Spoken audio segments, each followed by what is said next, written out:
Sports Medicine's integrated sports medicine team is built to serve the needs of all athletes in all sports. Our team's only goal is to improve athletes in every facet. PSM offers performance training to help athletes get better on the field, dedicated athletic rehabilitation and physical therapy to help them get better off of it, certified athletic trainers in our PSM schools providing daily support to our athletes, and a specialized orthopedic walk-in clinic when injury strikes. Call 260-266-4007 to speak to our care navigators or visit parkviewsportsmedicine.com to learn more about what we can do to improve athletes at all levels.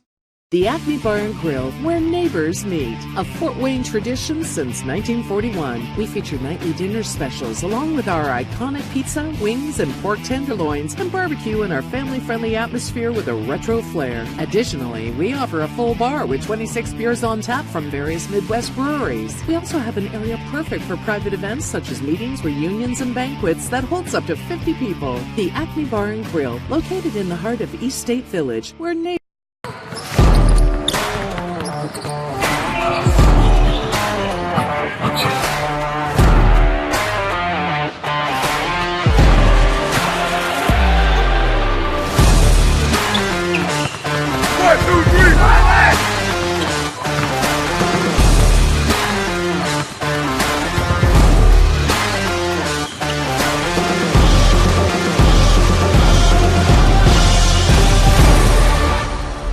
Give your home the curb appeal it deserves and trust Kurt's Mio to power wash your home. Additional services include concrete sealing, deck and fence cleaning, driveway replacement, and stamped concrete. Just head on over to kurtzmio.com. Request your virtual quote and use the code SummitCity for 15% off all power washing services today. That's kurtzmio.com, supporting the youth of Fort Wayne. Looking for a way to naturally aid in soothing aches, pains, and sore muscles and reduce inflammation from the skin? Want a relief in minutes? Try Alleviate. Contact Hillary Didier for details. You can find her at didier.hillary@gmail.com or call her at 260-312-1599. The Kelly Automotive Group is simple, transparent, reliable. Simple. Our customer specialists make buying a car easy and fun. Transparent. Our price listed is the best price. No hassle, no gimmicks. Reliable. Buy with confidence and peace of mind. We work hard to ensure the best value however you shop. Come see us in Decatur at the 2733 Auto Mall and shop 7 brands in one location. The Kelly Automotive Group. Simple, transparent, reliable. Joint pain, sprains, strains, or a possible broken bone? Make the Parkview Ortho Express walk-in clinic your first stop when you have an orthopedic or sports injury. Parkview Ortho Express, located at the Sport One Parkview Fieldhouse, gives you access to quick care and orthopedic physicians when you need it most. Get x-rays, treatment, and referrals to Parkview Care, all in the convenience of a walk-in clinic. Parkview Ortho Express is open Monday through Thursday, 7 a.m. to 7 p.m., Friday, 7 a.m. to 5 p.m., and Saturday, 8 a.m. to 12 p.m. Call 260-266-4007 for more information.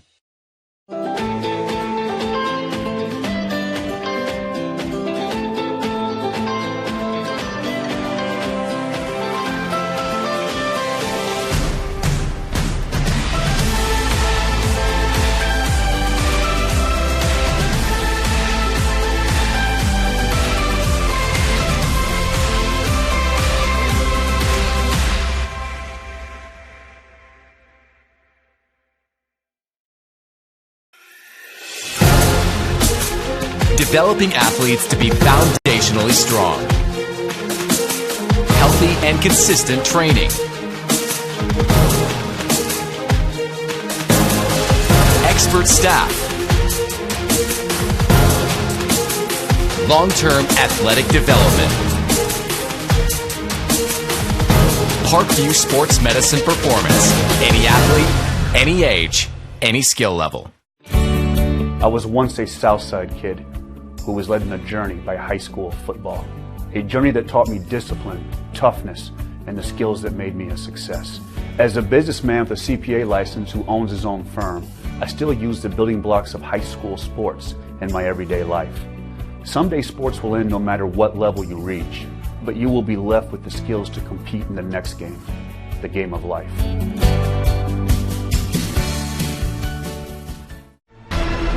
Thank you for supporting Summit City Sports. For the last several years, we've provided the Fort Wayne community and beyond with coverage of a variety of sports, thanks to our title sponsorship from Parkview Sports Medicine. Since we began in 2015, our annual budget has covered the cost of videographers and commentators to over 300 plus games each year. New equipment and maintenance of that equipment, along with increased broadcast rights fees from the IHSAA. This season, we're reaching out to friends, families, and local businesses for additional sponsorships and donations. You can help us grow and get coverage to your favorite team or sport. A Summit City Sports sponsorship or donation will help make that happen. We have the goal of bringing fans live stream games of every SAC game we cover. With the additional funds, we'd invest in mobile internet devices, allowing us to bring our supporters every SAC conference football and boys and girls basketball games live, as well as more coverage for sports like cross country, tennis, golf, swimming, wrestling, track and field, baseball, and softball. For more information on sponsorships or how to donate, visit SummitCitySports.com. Well, good evening, everyone, and welcome to Week 7 of the Summit Athletic Conference High School Football here on SummitCitySports.com. It is Rivalry Week tonight here in the SAC. We have a great matchup for you coming up here, Concordia Cadets versus Wayne Generals. We are at Wayne Stadium tonight. We're going to talk all about this matchup in just a moment, but first we do want to remind you that tonight's broadcast is brought to you by SummitCitySports.com. You can follow us on Twitter at 260sports, like our Facebook page, Summit City Sports, and be sure to subscribe to our YouTube channel. Kelly Automotive Group is Indiana's #1 automotive group with more than 1,000 new vehicles and 500 pre-owned vehicles to choose from. Please visit drivekelly.com. Simple, transparent, reliable. Acme Bar and Grill is currently located at 1105 East State Boulevard in Fort Wayne. You can order your favorite pizza, pasta, salad, and more, all with the click of a button. Acme Bar and Grill accepts orders online for pickup. Give your home the curb appeal it deserves and trust Kurtz Mio to power wash your home. Additional services include concrete sealing, deck and fence cleaning, driveway replacement, and stamped concrete. Tom Steele Tire has been serving the Fort Wayne area for more than 40 years. They will help you find the perfect tire for your vehicle and other auto repair services like brakes, wheel alignments, engine diagnostics, and much more. Big-Eyed Fish has been around the Northeast Indiana area for generations. Like their Facebook pages for updated promotions. Enjoy the best fish in Fort Wayne in a family-friendly environment only at Big-Eyed Fish. El Azteca Mexican restaurant has been serving consistent food since 1973. Their recipes use only the best fresh ingredients. Family-owned, they pride themselves on great quality. For more information, go to elaztecarestaurant.com. Anderson Heating and Air and Cooling is dedicated to providing the best possible solution for your home or business. You can count on us to provide you with a system and solution that fits your unique needs. They are playing the national anthem here at Wayne High School, so we will take a brief pause for that and let you listen in on that.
That was the Star Spangled Banner played by the Wayne High School Marching Band. Let's talk a little bit about your matchup tonight. We thank you for joining us. I am Rex Smith. As we said, we have the Concordia Cadets facing the Wayne Generals tonight. This is a matchup between two teams not exactly where they want to be at this point of the season. If you remember back to Media Day before the season started, there was a lot of optimism for both of these teams. But right now, it's two teams that are definitely struggling. The Cadets have only won one of their last 5 since their Week 1 victory over Southside. And Wayne is still searching for that first win, that puts them in last in the SAC standings. Concordia, on the other hand, comes in tonight as a middle-of-the-pack team. They're 5th in the conference, but they're starting a group that are all below 500, and they're behind teams that are all above 500. We're talking about, of course, that powerhouse of Homestead, then Dwenger, Snyder, Carroll, and Northrop. So a lot of good teams ahead of them, a lot of work to do. Let's talk about what happened last week. The Cadets lost to Dwenger. They were at home at Zollner Stadium. That was a 33-14 final, and we can give you some stats on that game, let you know what things look like. Brandon Davis, he scored a touchdown on the ground. He was 13 of 27 for 157 yards. He did throw 2 picks, though. Amir Drew had a monster game for the Cadets, rushing for 150 yards on 19 carries. He did have a touchdown. That averaged out to 7.9 yards per carry. He's good, pretty much a workload for the Cadet offense. We'll see a lot of him tonight. Jalen Vanderbosch, sort of a quiet night for him last week, only 20 receiving yards last week. He is having a good season, though. He's got 388 yards on the season through the air on 26 catches. That leads the Cadets. He also has 3 touchdowns, which has him up there in the rankings in the SAC.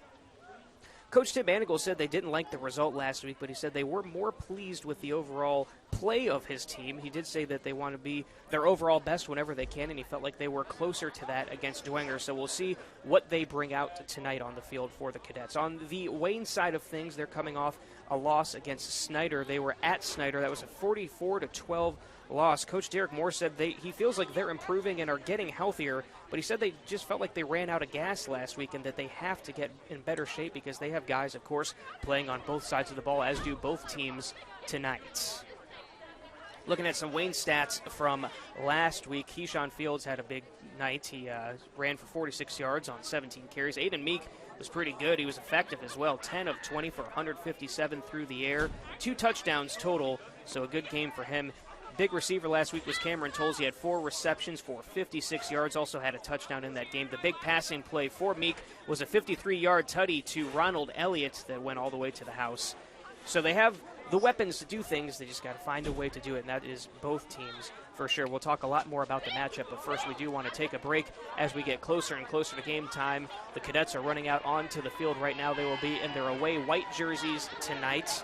Wayne will take the field momentarily, so we will step aside and we'll get you a quick commercial break. Before we do that, we do want to remind you that at Parkview Sports Medicine, it is game on. They are the region's largest integrated sports medicine team, providing athletes specialized services from improving their performance to recovering from injuries. To learn more, go to parkviewsportsmedicine.com. We'll be right back on SummitCitySports.com.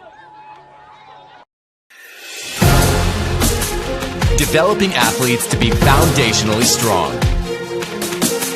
Healthy and consistent training. Expert staff. Long-term athletic development.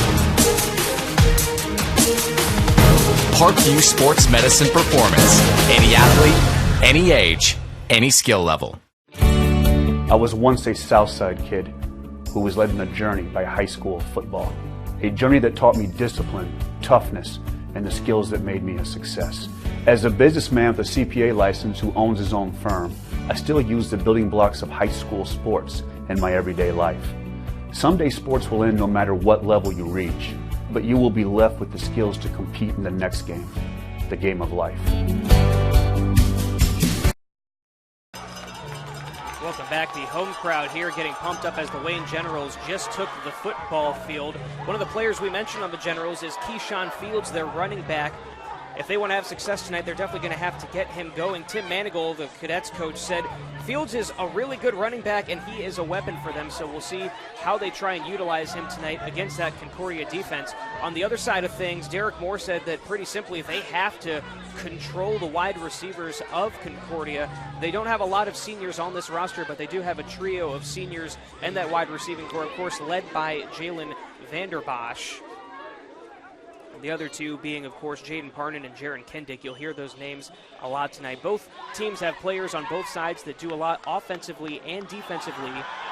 Should be a very good matchup tonight. Two teams that are trying to just get things going, and if you're Wayne, you definitely want to try and build some momentum tonight because you have a very tough matchup next week at Homestead, leading the SAC, of course, and their quarterback, Luke Goody, has been quite impressive this year, as well as the rest of that squad as well. We are just moments away from game time here at Wayne Stadium. We're going to step aside for one more break, and then when we come back, it is game time here on SummitCitySports.com. Stay with us.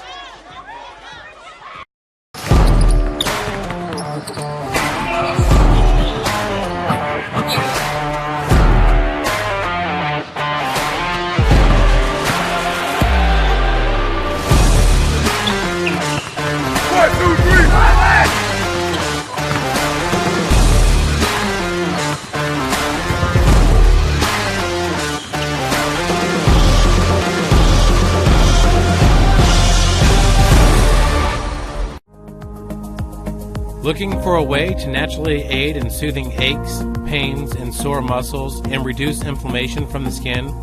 Want a relief in minutes? Try Alleviate. Contact Hillary Didier for details. You can find her at didier.hillary@gmail.com or call her at 260-312-1599. Welcome back to Wayne Stadium. Glad you're with us tonight as the captains from both respective sides have just set to center field to go for the coin toss real quick. We'll see how that works out. While we're waiting for that, let's get you a list of your projected starters for tonight. We'll start with the visiting Concordia Cadets. At quarterback, number 1, Brandon Davis is a junior. At running back, number 7, Amir Drew, also a junior. Then the 4 wide receivers, we mentioned them a bit. The 3 seniors, Jaron Kindig, number 4, Jaden Parnan, number 5, and Jalen Vanderbosch, number 8. That trio of seniors in the wide receiving core for Concordia. Also at receiver is number 6, Tyler Grossman. He'll hear his name a lot tonight. He is a junior. On the offensive line, tackle, Damari Drew is a junior. He wears number 52 for the Cadets. At guard, number 77, Bubba Craig is the one freshman in that starting lineup. At center, number 73, Jackson McKinney is a junior. At guard, number 68, Caleb Asher is a senior and offensive tackle. Number 53, Zach Kohlinger is a senior. He's an offensive tackle. He'll also play on the opposite side of the ball, so let's talk about that defense. Number 42, Brock Allman is a senior.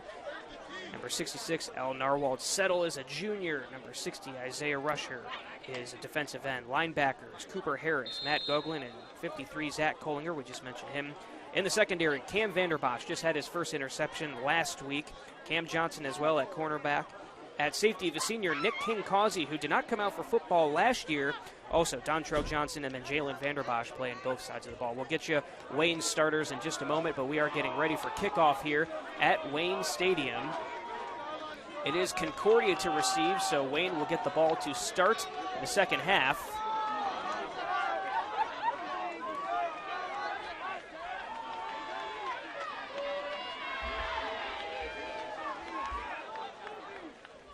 Looks like Grossman is back for the Cadets, set to receive.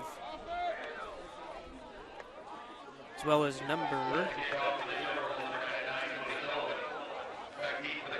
24, Isaiah Robinson, it looks like there.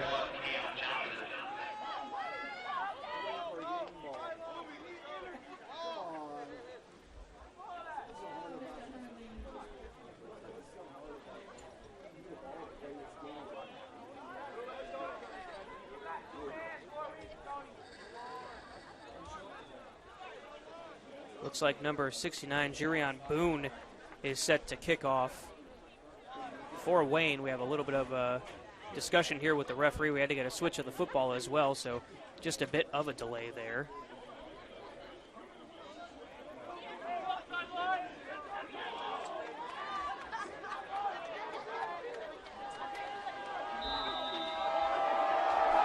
And now we're set to kick off. It's actually number 99, Tony Sullivan, kicking off for Wayne. And it is muffed and then picked up by the Cadets, and now off to the races is number 21, Cam Johnson back there. He gets it up to about the 35-yard line, and that is where Brandon Davis and the Concordia offense will take over here tonight.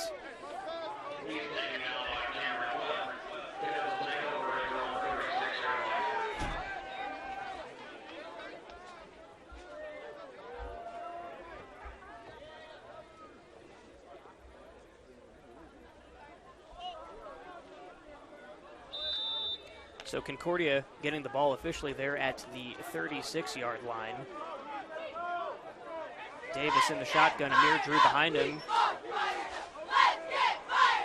Jaden Parnan in motion. First snap is a handoff to Drew to the right side. He's going to run it up, get about 5 or 6 yards. Where the Wayne Generals are able to gang tackle him there. Gets about to the 42-yard line. Going to make it 2nd and 4.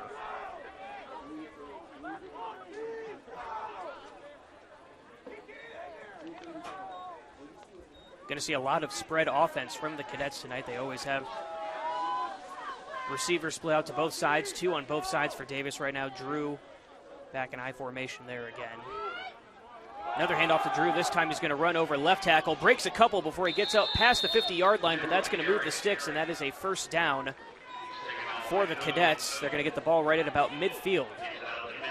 They will spot it exactly on the 50-yard line. So 2 good positive plays for Amir Drew to start the game. We mentioned him. He's going to get a lot of work tonight for the Cadets.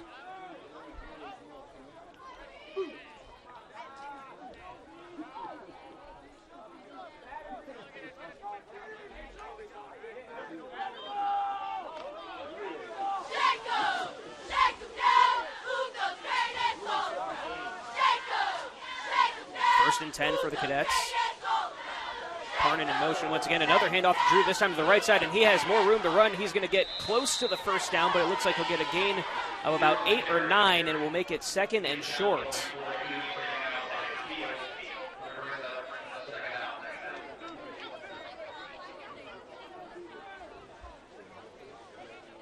Ball placed at the 42-yard line, so officially 2nd and 2. No pass plays yet for Brandon Davis. We'll see if they try to air one out here.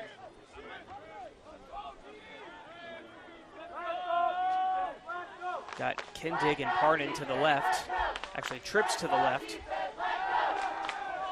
Passes to Grossman. That'll be enough for a first down. He's tackled at about the 33-yard line.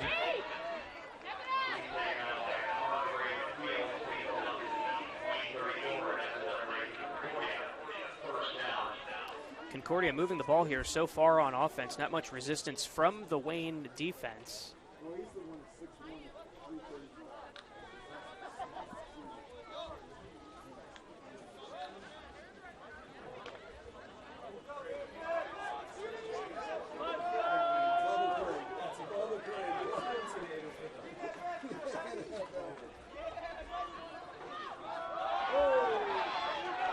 Wayne defense able to get all over Concordia there.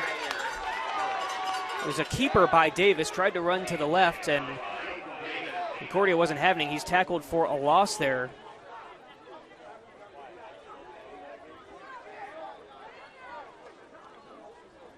Should be about 2nd and 13 here.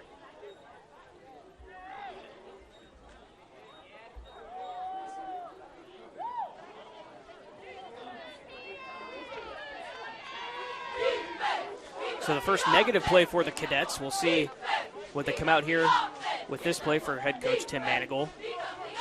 Trips to the right. Davis looking left. He throws. He has his man. It is Jaron Kindig, and he has some room, and he's running up the sideline. Gets all the way inside the 10, tackled at about the 8-yard line. Very positive play for the Cadets there.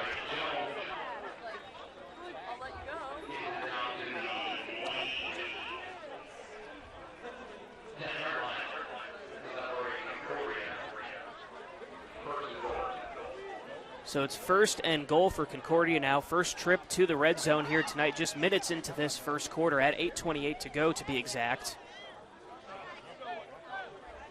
Davis comes back out to the huddle, gets the call from the coach.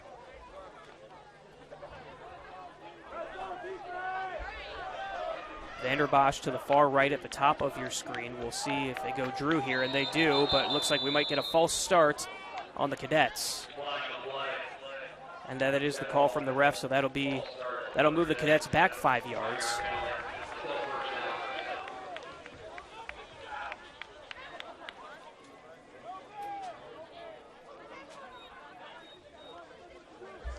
Did not see who jumped there for the Cadets. May have been on the left side of the line.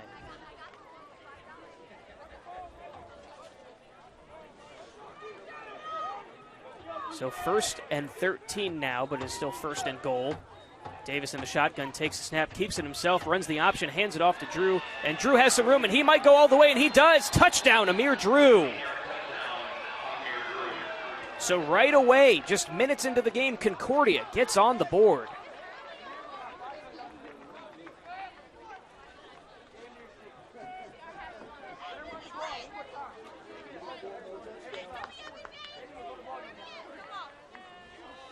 Setting up for the extra point here, the linebacker, Cooper Harris, will kick it away for Concordia. It is Kindig set to hold.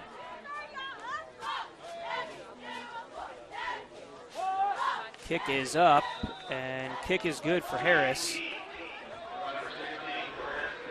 7-0 Concordia. We're going to step aside for a quick break, and when we come back, the Generals will get their first chance on offense tonight on the other side. Joint pain, sprains, strains, or a possible broken bone? Make the Parkview Ortho Express walk-in clinic your first stop when you have an orthopedic or sports injury. Call 260-266-4007 for more information. Give your home the curb appeal it deserves, and trust Kurt's Mio to power wash your home. Additional services include concrete sealing, deck and fence cleaning, driveway replacement, and stamped concrete. Just head on over to kurtzmio.com, request your virtual quote, and use the code SummitCity for 15% off all power washing services today. That's kurtzmio.com, supporting the youth of Fort Wayne. It's the comets. Comets falling from the sky. Comets falling from the sky. Comets falling from the sky. Comets falling from the sky. Comets falling from the sky. Comets falling from the sky. Comets falling from the sky. Comets falling from the sky. And welcome back to Wayne Stadium. Cooper Harris set to kick things off for Concordia. Amir Drew with the early touchdown off of the read option. Davis pitched it to him to the right, and he had plenty of room. Little pooch kick from Concordia trying to get tricky with it, but Wayne will get on top of it and recover. That will give them good field position to start the game. I believe that ball was picked up by number 22, Cameron Webb. So they're going to get the ball at about the 42-yard line. See if they can take advantage of that extra yardage here.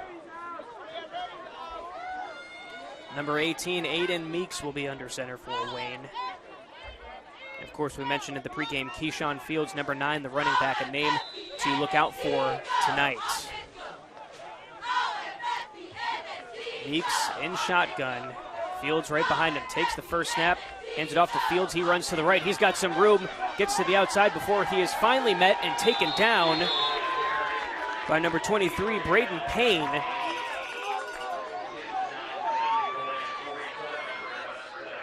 That is all the way up to the 47-yard line of Concordia. So a good 7-yard gain there, 8-yard gain. Second and short here for Wayne. Now we're going to get a flag here. Looks like Concordia may be lined up offsides. Yes, that's going to be the call. So that should move the sticks for Wayne as well. 5-yard penalty. Moves the ball to the 42-yard line, and a first down for the Generals.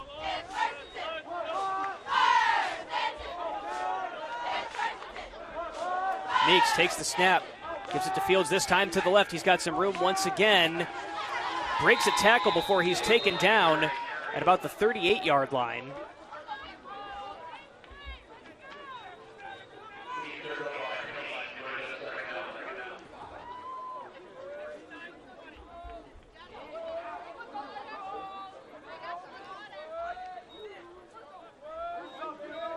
It was Payne who got there again for Concordia. 2nd and 8 now. Another handoff. Fields this time bobbled it and was met in the backfield by Concordia. Dontrell Johnson got there first for the Cadets, and that's going to be That's going to make it 3rd and long now for Wayne.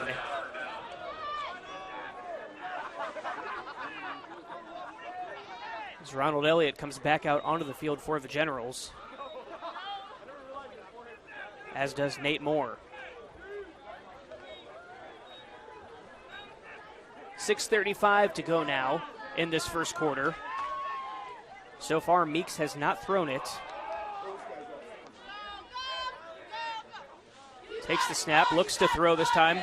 Throws it to Fields, passes just a little bit out of his reach, incomplete. That'll make it 4th down, and Wayne will have to punt it away.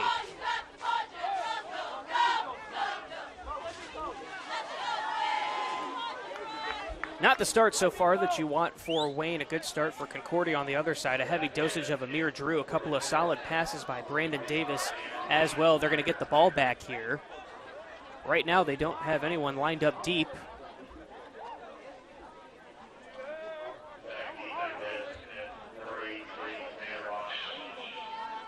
Vanderbosch is about at the 30-yard line. Really only about 12, 15 yards away from the line of scrimmage.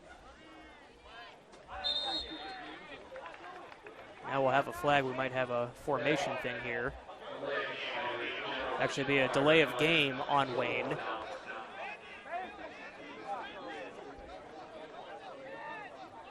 That moves them back 5 yards. And they'll set up in punt formation again. And now Grossman will go back as well as Vanderbosch. Get lined up for the punt. It's kicked away. It is a good kick. It's in the direction of Grossman, who just lets it bounce. And it stops at the 19-yard line. We do have some laundry on the field, though. Maybe a penalty on Wayne here.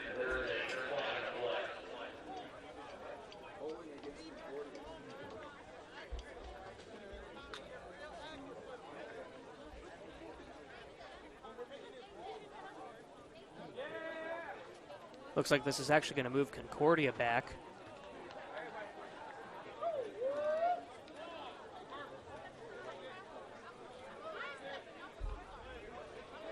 Looked like 2 players went down, a Concordia and a Wayne player. Of course, you can't tackle anyone there.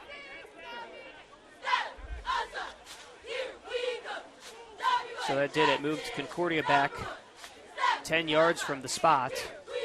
So they're going to start deep and have to go almost the length of the field on this drive if they are to score here.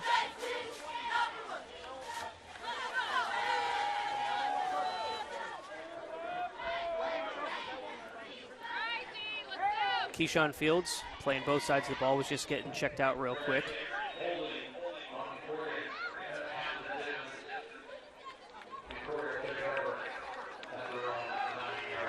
Officially called holding on Concordia during the kickoff. That took them half the distance to the goal. And so they will start deep back there near the end zone.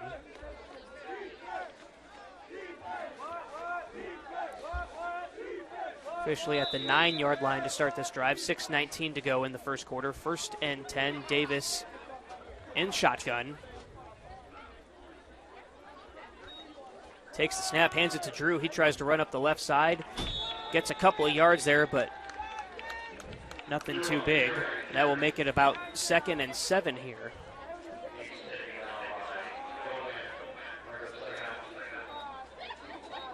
Drew got 2, maybe 3 there again. He had the big game last week.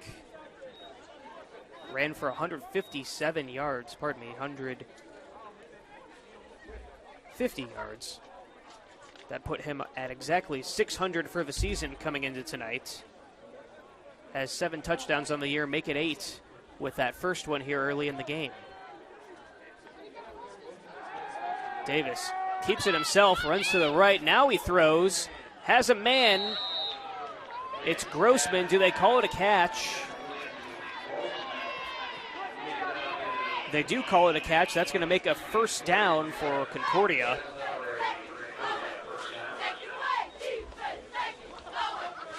Davis got outside of the pocket there.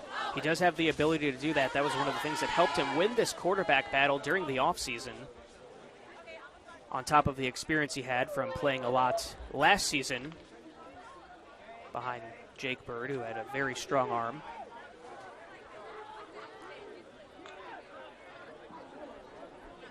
Davis trips to the left, spread offense, hands off to Drew. He runs to the right. He's got room. Gets close to another first down there, about 8 yards on the carry.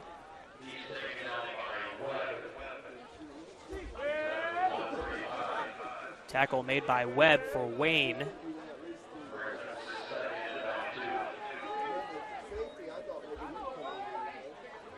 Ball up to the 35-yard line now, second down. Officially makes it 2nd and 3.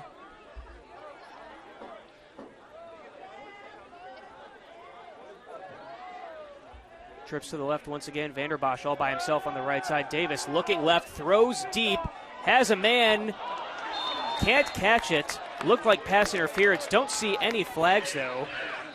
He was throwing in the direction of Luke Speckard.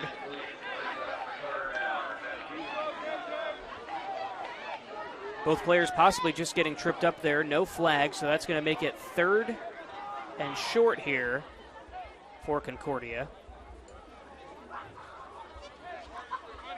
You think this is the type of play where they go to Amir Drew. Every once in a while, they'll... Yeah, the refs are going to re-spot the ball there. It should be 3rd and 3. They had it lined up at about 3rd and 1.5. They get it in the right spot now, and Bird is once again set up with trips to the left. Speckard, Grossman, Kindig to the left, hands off to Amir Drew, pounds his way for a first down. The Cadets will move the chains once again.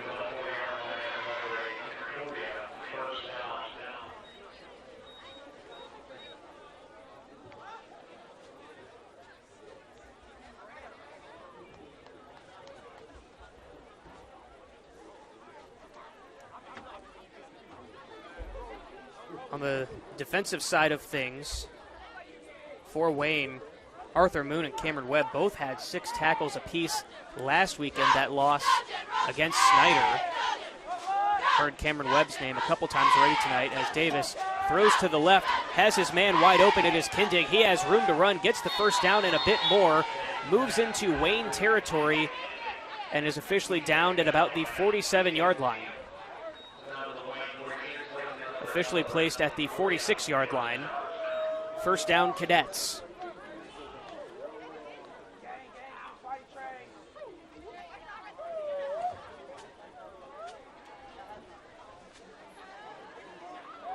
Defensive end Chris Hanna, he's a sophomore, came running off the floor for Wayne, kind of favoring his right arm just a bit.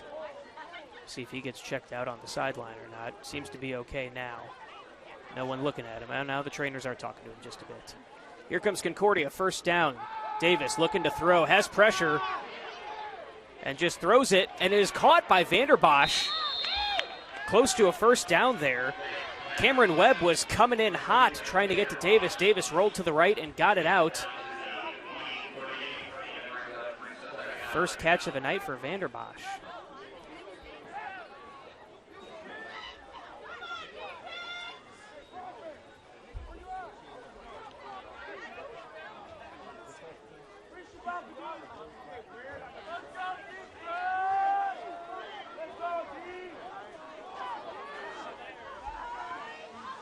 Trips to the left once again. Handoff is to Drew. Runs it right up the middle.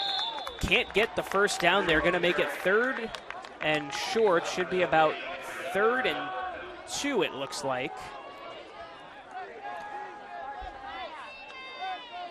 Mentioned it is rivalry week in the SAC. Got some other great matchups going on tonight. Homestead is facing Carroll. Bishop Luers versus Bishop Dwenger. Of course, the North versus South matchup with Northside and Southside, and Snyder versus Northrop. We can tell you right now, Homestead leading Carroll 7-0. Snyder leading Northrop 14-0. Two teams right there at the top of this conference. Grossman in motion for Concordia. Davis takes the snap and keeps it. Now he's going to option over to Drew. He's got room to run over to the left side. Gets tackled at about the 30-yard line.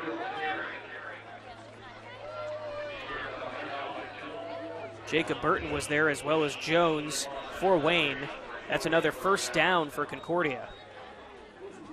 Remember, this drive started all the way back at the 9-yard line. now at the 30 in Wayne territory. Little less than a minute and a half to go in this first quarter. Davis comes back out to the huddle.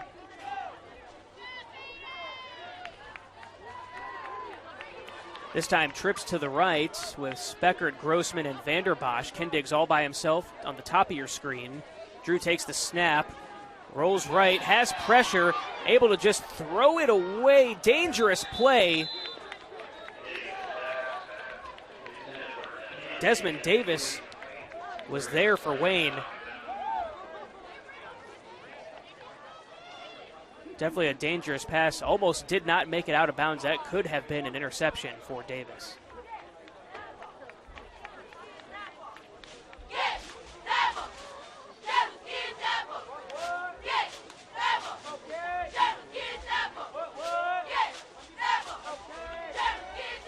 Second down now and 10 for Concordia. Trips to the right once again. Kindig all by himself on the left. Davis, pressure coming once again, gets the ball up in the air, jump ball, and it looks like that may have been intercepted by the Generals, and it was.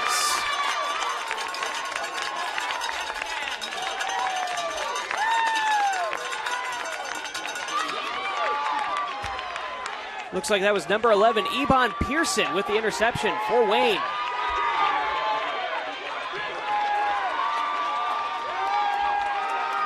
So after Concordia drives almost the length of the field, Wayne with forcing the turnover there, and they'll take over at their 6-yard line.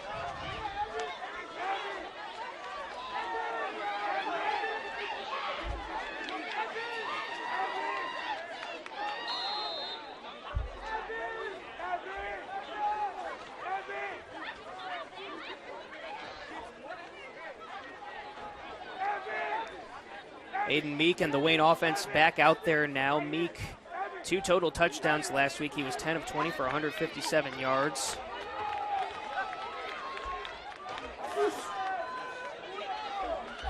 Takes the handoff, try to run a little trickery here for Wayne. They run it the end around. Not much doing there. Concordia all over it defensively. Is Ronald Elliott the third on the carry for Wayne. Came running from the left side of the formation there.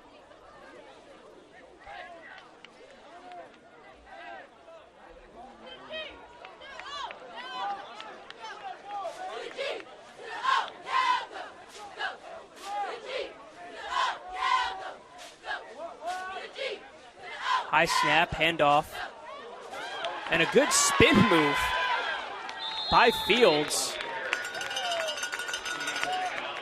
Gets first down yardage there, and that will move the sticks for Wayne. What a spin move by Fields.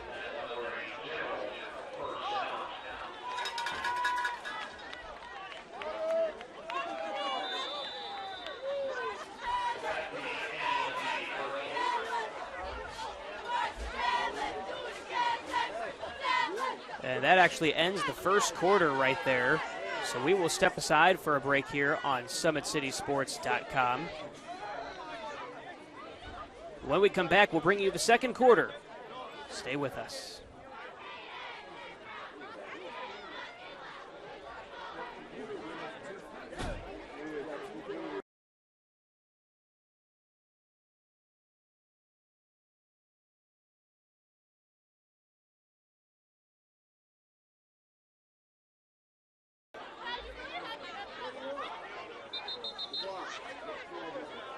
And welcome back. It's the start of the second quarter here at Wayne High School.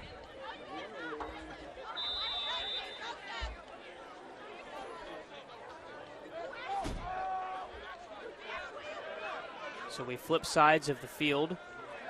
Now Wayne will take over.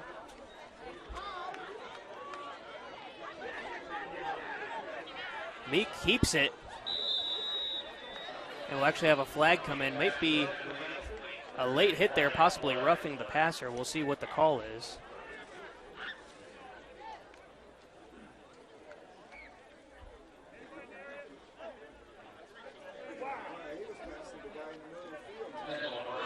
Backwards. yards on this play.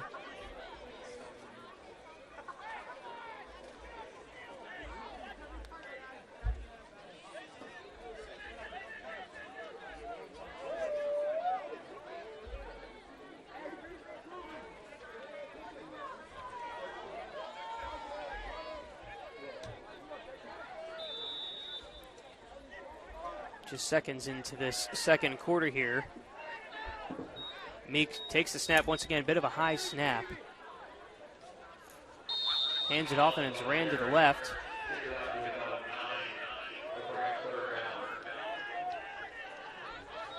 It was Sean Collins who got the carry there.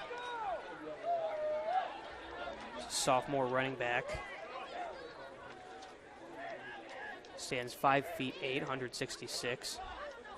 Meek takes the snap again, trying to throw long here. Has his man a diving catch, and it is made. What an effort, and what a play. That's going to move Wayne all the way up to the 46-yard line. That was Nate Moore with that catch there.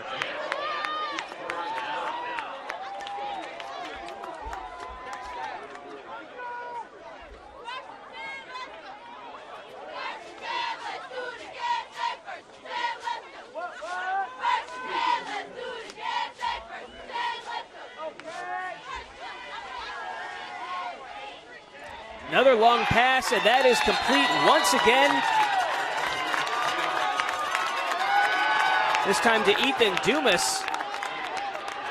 And Wayne is moving right up the field now.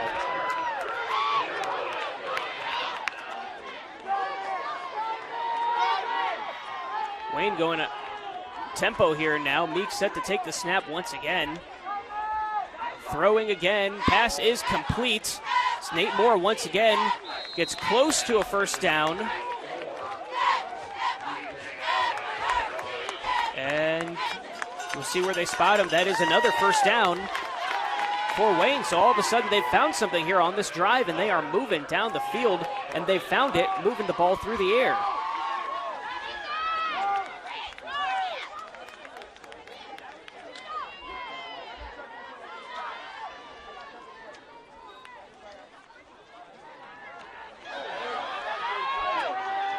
Another good play there by Wayne. That time passes to Ronald Elliott off to the left side. Another good play, and that's going to bring up second and short here for Wayne.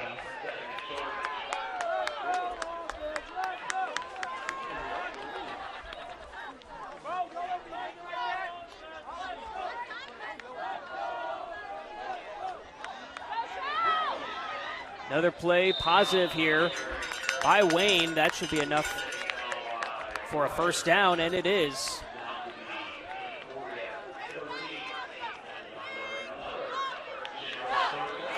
Generals moving fast pace. It's messing with the Concordia defense here in the red zone. We'll see if they can capitalize. Meek set to take the snap. Little high once again, hands it off. Run up the middle and tackled. Collins once again gets about 2 there. Short gain.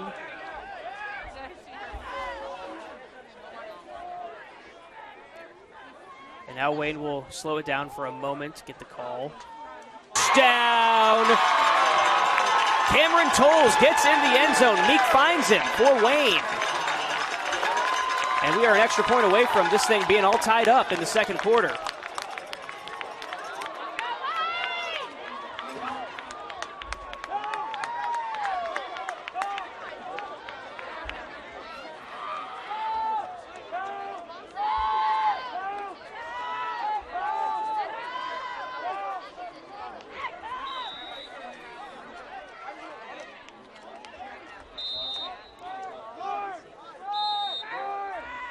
We'll see what Wayne does here.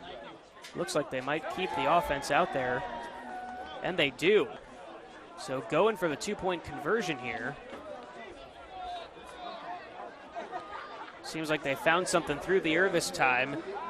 Keyshawn Fields back out on the field, lined up to the left of Aiden Meek, who takes the snap and hands it to Field. And does he get in? He does. Two-point conversion is good for Wayne. They take the lead 8-7 in the second quarter.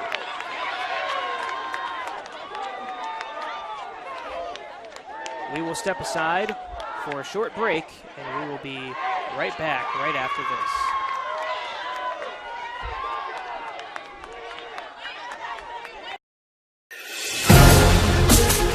Developing athletes to be foundationally strong. Healthy and consistent training. Expert staff. Long-term athletic development. Parkview Sports Medicine Performance. Any athlete, any age, any skill level. I was once a Southside kid who was led on a journey by high school football. A journey that taught me discipline, toughness, and the skills that made me a success. As a businessman with a CPA license who owns his own firm, I still use the building blocks of high school sports in my everyday life. Someday sports will end no matter what level you reach, but you will be left with the skills to compete in the next game, the game of life. And welcome back as Wayne kicks things off here. Cam Johnson could not pick it up initially, then got a hold of it. Second time he's had that issue tonight on kickoffs. Concordia does keep the ball though. It's taken down around the 19-yard line, it looks like.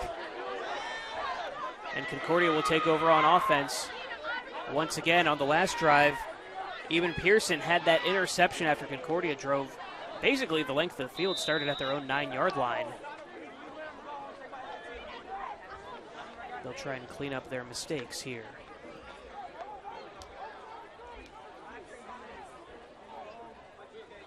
Davis takes the snap, hands it to Amir Drew, who runs up the right, has a big hole, gets a first down and a bit more, all the way up to the 34-yard line.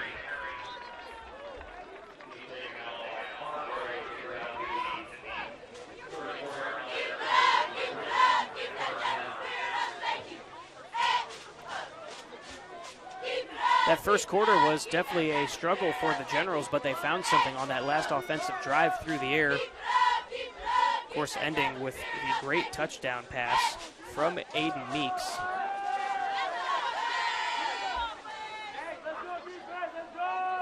Here comes Davis, though. He'll try to get his team back on top. He's looking to throw, tries to step up in the pocket, almost breaks a tackle, but a great effort to take him down by number 45, Reggie Blackman. Stops what could have potentially been a big play from Davis if he could have taken off there.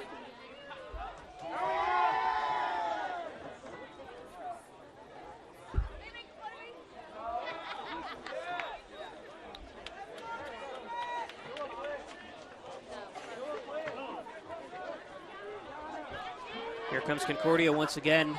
2nd and 6. Davis takes the snap, looks left, then tries to take off once again. Breaks a tackle this time. He will get the first down and will run out of bounds. Micah Nunn was chasing him but could not catch him. First down, Concordia. 7:55 to go until halftime. Wayne with the 8-7 lead after just a stellar offensive drive in their last possession.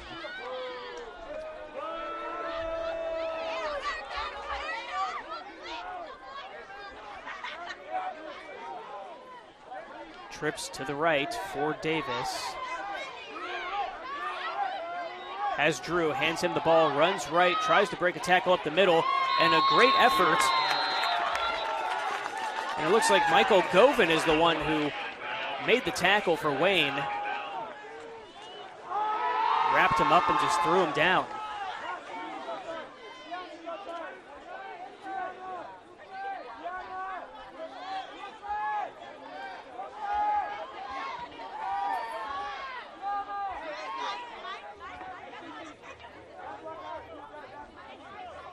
Concordia breaks the huddle. We'll see what they come out with here. course, always running that spread offense. Jalen Vanderbosch, you see him there, number 8 at the very bottom of your screen. Covered by Ronald Elliott. It is Cam Johnson, though, who ends up getting the ball. Just gang tackled there at the 43-yard line. Going to make it 3rd. And what's that, 4 now?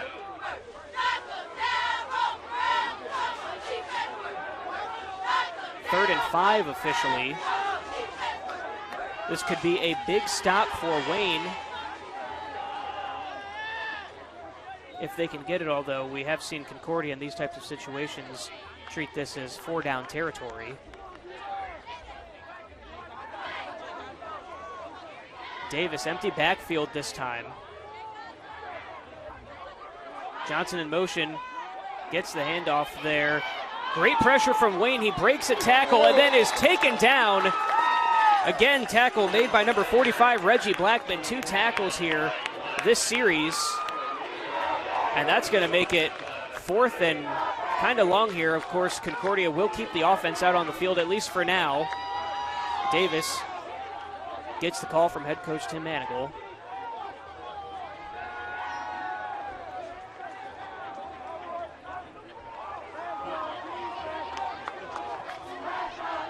It's 4th and 7 to go. And now Wayne is going to take a timeout.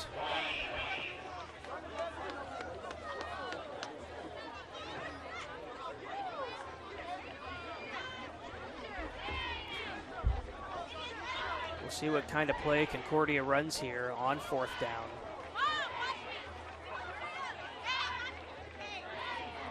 They usually have a lot of success in these types of situations. You wonder if this is the type of play where they will go in the direction of Jalen Vanderbosch, their leading receiver. He's been pretty much covered man-to-man by Ronald Elliott all night long. Elliott, of course, playing both sides of the ball for Wayne as well as Vanderbosch. Both teams in their huddles right now. 5:43 to go in this second quarter.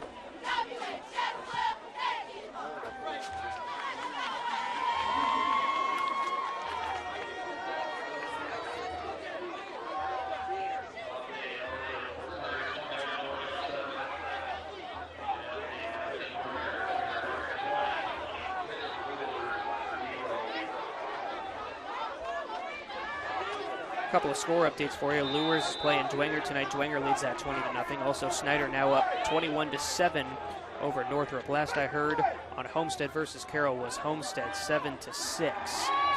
Davis on 4th down has a man. They will get the first down and more. Great spin move there by Cam Johnson. Great little design by Concordia. Davis had a lot of pressure coming. Wayne was bringing the heat. Found his guy, though, and that is a first down for the Cadets.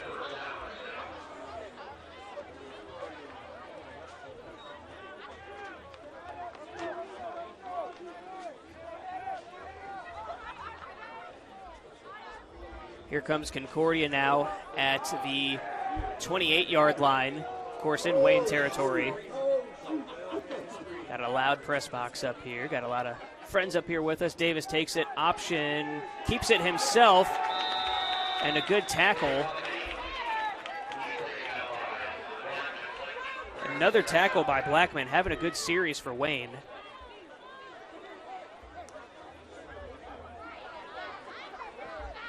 Davis may have been better off pitching it to Drew there.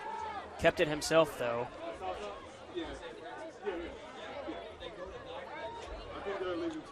They're going to call that play no gain. Make it 2nd and 10.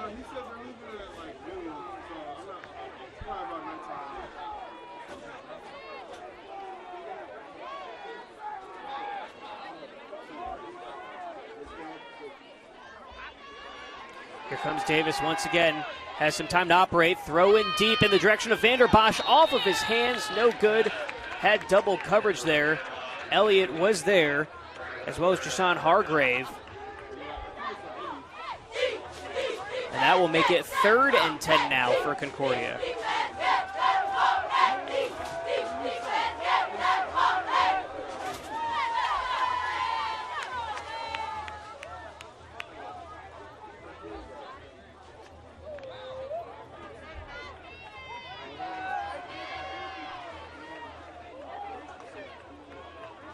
Two receiver set on both sides for Davis. Has Drew.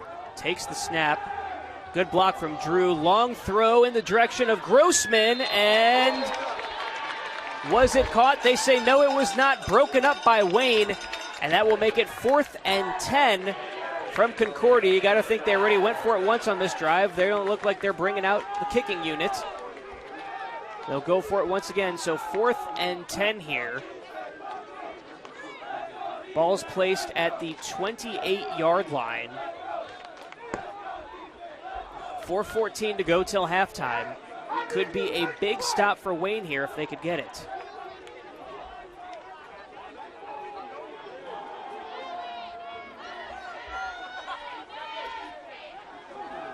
Davis rolls right, had pressure coming from Blackman. Have a flag on the field. Pass is complete for a touchdown. Got that to Jaden Parnan. We'll see, though. It may be holding. Yes, they're calling holding on Concordia. This is coming back.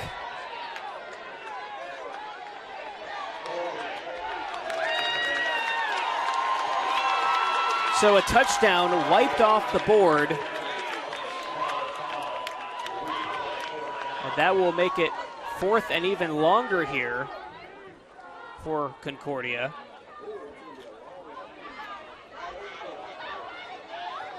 It's a 10-yard penalty. 15-yard penalty actually takes the ball all the way back to the 43. So a 15-yard penalty on 4th down really hurts Concordia there. Now they face 4th and 25.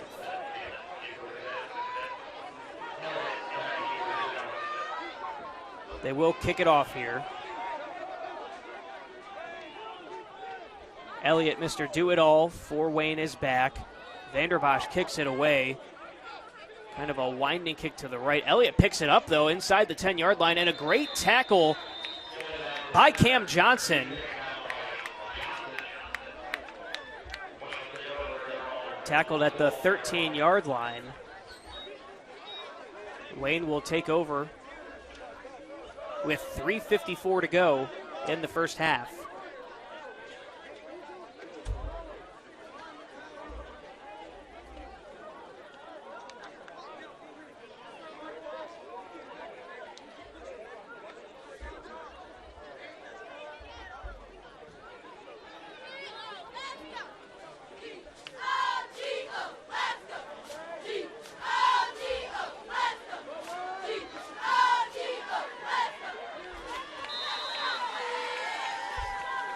Here comes Aiden Meeks now. Takes the high snap, hands it off to the left. And a good tackle by Concordia. Looks like a loss of one on the play. It was Sean Collins back out there again, taking the handoff for the Generals.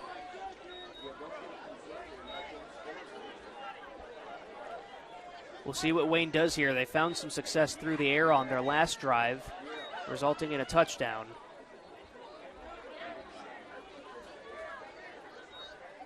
Meeks takes the snap, fakes the handoff, runs right. He's going to keep it himself here, trying to just get to the sideline, and he does.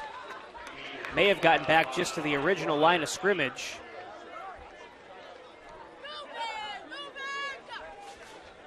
We'll see where they place it. Ball is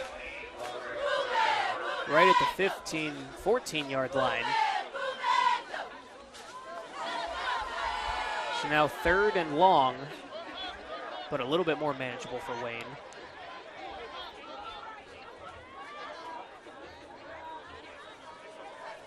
Trips to the left for Meeks. Concordia showing blitz for the moment. Now they'll reset. Call a new play here. Got to watch the play clock. That may be a delay of game, and it is on Wayne.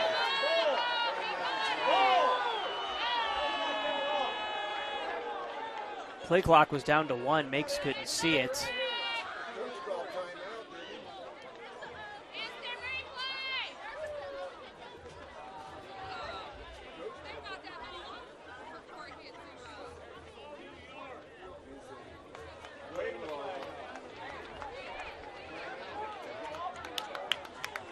They're going to wave off the flag here.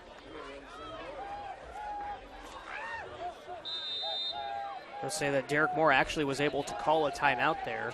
It looked like before. So play clock running once again at 15 now. Meeks lined up in shotgun, trips to the left once again. Looks like the same play they're running here. Throws deep, doesn't have a man. Nobody home on that play, maybe just a little bit of a miscommunication. 3:06 to go in the second quarter. That makes it 4th and 8 here.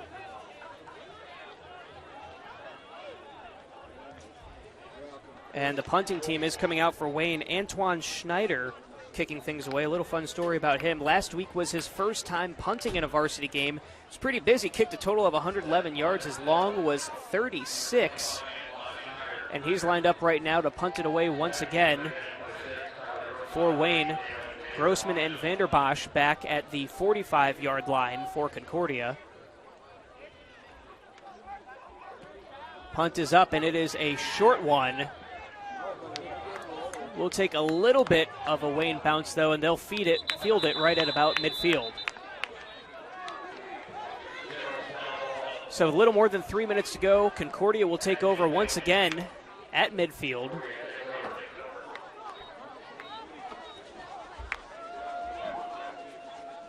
Last two drives ended on an interception. Then he ended up having to punt it away after a penalty on what would have been a touchdown, a holding penalty. Pushed them back 15 yards, and they had to punt things away.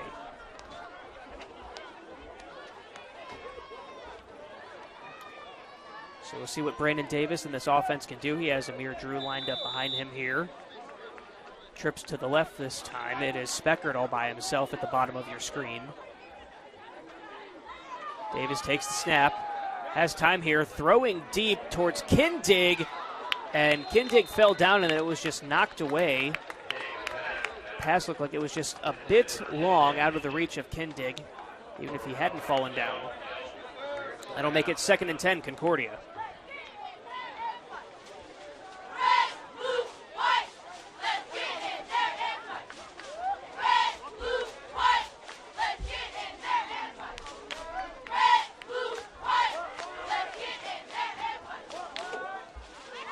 Same formation here for the Cadets. Davis takes the snap, throws, has Grossman. Going to pick up about 8 on that, and will make it 3rd and short.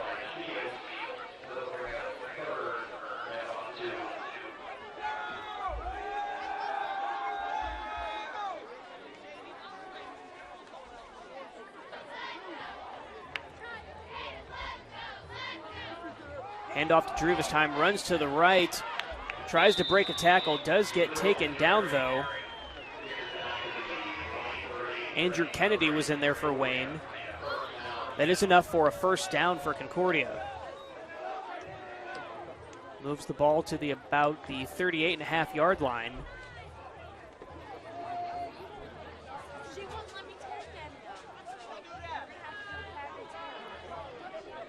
Widespread offense. Davis takes the snap, has time to throw, throws over the middle, has his man. It is caught.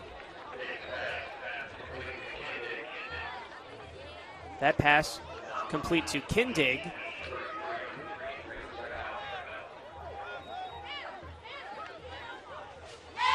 Here, did not have a man, a bit of a miscommunication. Grossman was looking for a penalty, no flags though.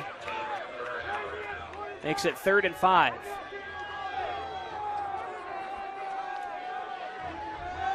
After Concordia started this game on their first drive and most of the second drive they had, just looked like they were going to move their way up and down the field all night long. They've stalled just a bit here.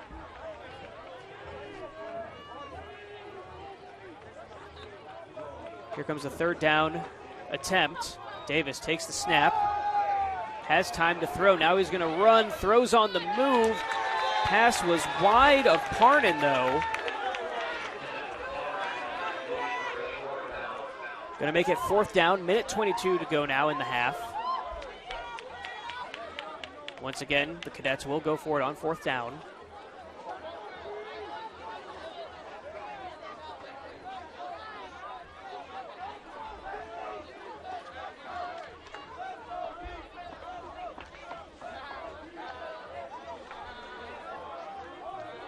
Here comes Concordia.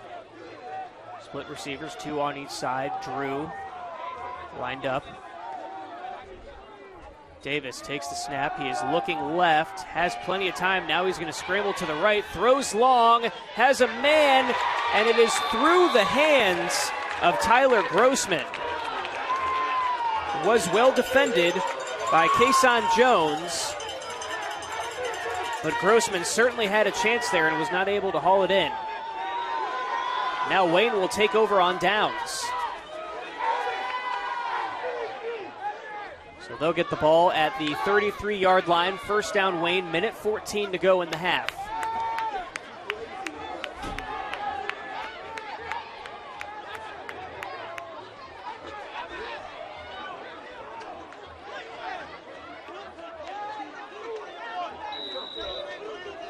Can Wayne take advantage here and try and extend this lead going into halftime? Right now just leading 8-7 here in the second quarter. Meeks takes the snap, drops back, throws in the flat, has his man Sean Collins. He's got room to run, still not going down. Collins still going until he's taken down at the 35-yard line. Gets across midfield, a big play there for the Generals.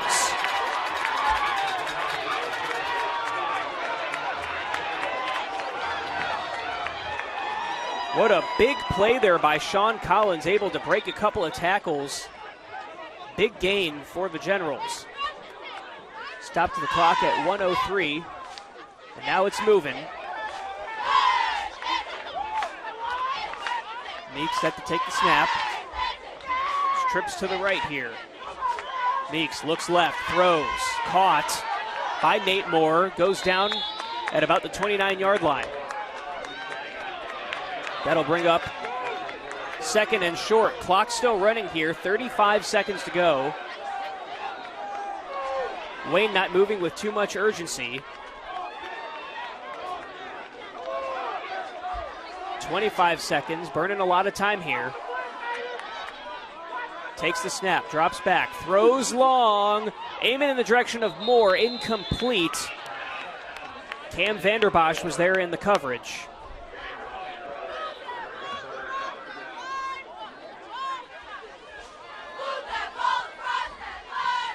So the incomplete pass, that stops the clock at 17.4, but the Generals burned a lot of time there. Not moving with too much of a sense of urgency.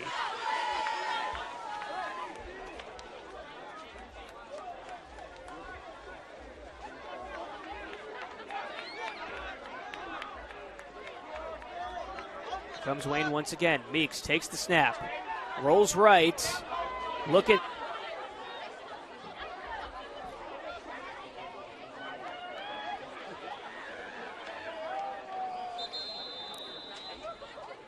Now it looks like Wayne will take a timeout and talk things over.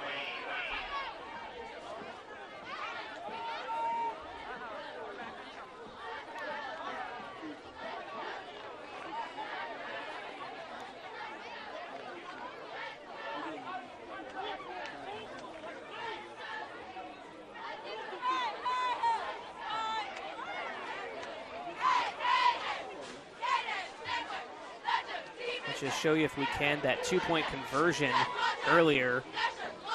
A run by Keyshawn Fields. We'll see if we can get that up for you here. There it is. Fields takes it, runs it right, is able to get in there. That was the 2-point conversion that made this an 8-7 lead for Wayne, and that's where we sit as we head into halftime. Still 11.2 on the clock, though. Right now, Wayne on their 31-yard line. Meeks has Keyshawn Fields to his left. 2 receivers on each side. Meeks takes the snap, drops back, looking, throws short to Fields, but he bobbles it. And that might have helped Wayne stop the clock here, get one more chance to maybe try and throw it towards the end zone. 5.8 on the clock. Oop, that was fourth down.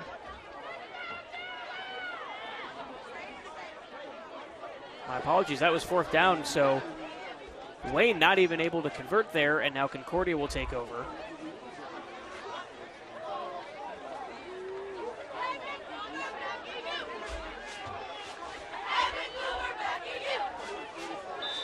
They faked me out by not throwing to the end zone there. I thought it was third down still. My apologies on that.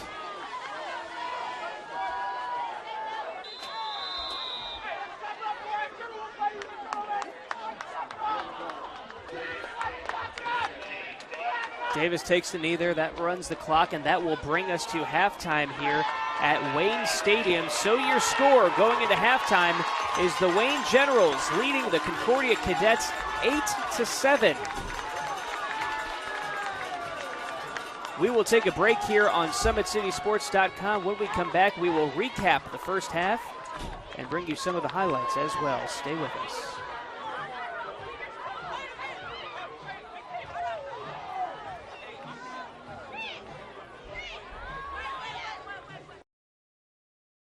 Integrated Sports Medicine Team is built to serve the needs of all athletes in all sports. Our team's only goal is to improve athletes in every facet. PSM offers performance training to help athletes get better on the field, dedicated athletic rehabilitation and physical therapy to help them get better off of it, certified athletic trainers in our PSM schools providing daily support to our athletes, and a specialized orthopedic walk-in clinic when injury strikes. Call 260-266-4007 to speak to our care navigators or visit ParkviewSportsMedicine.com to learn more about what we can do to improve athletes at all levels. The Acme Bar and Grill, where neighbors meet. A Fort Wayne tradition since 1941. We feature nightly dinner specials along with our iconic pizza, wings, and pork tenderloins, and barbecue in our family-friendly atmosphere with a retro flair. Additionally, we offer a full bar with 26 beers on tap from various Midwest breweries. We also have an area perfect for private events such as meetings, reunions, and banquets that holds up to 50 people. The Acme Bar and Grill, located in the heart of East State Village, where neighbors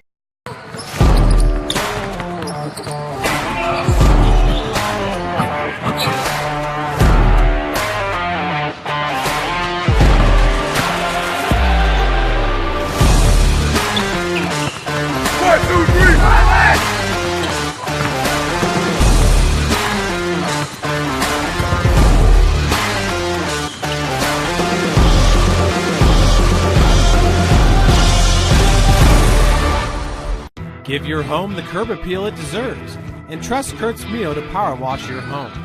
Additional services include concrete sealing, deck and fence cleaning, driveway replacement, and stamped concrete. Just head on over to kurtzmio.com, request your virtual quote, and use the code SummitCity for 15% off all power washing services today. That's kurtzmio.com, supporting the youth of Fort Wayne. Looking for a way to naturally aid in soothing aches, pains, and sore muscles and reduce inflammation from the skin? Want a relief in minutes? Try Alleviate. Contact Hillary Didier for details.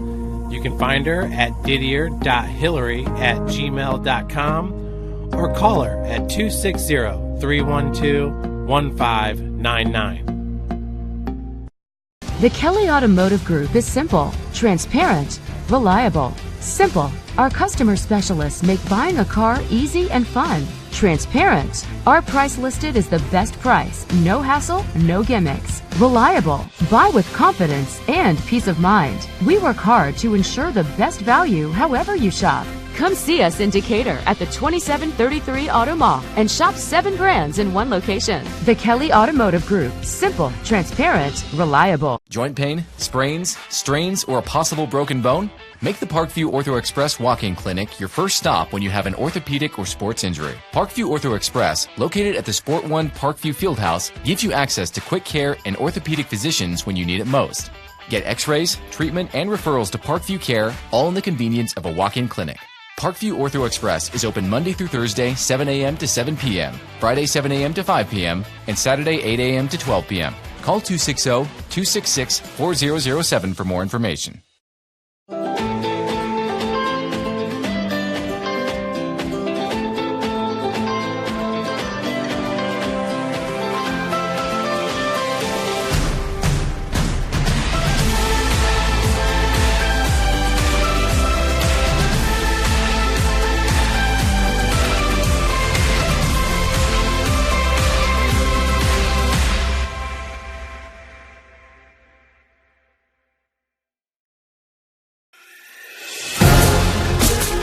Developing athletes to be foundationally strong. Healthy and consistent training. Expert staff.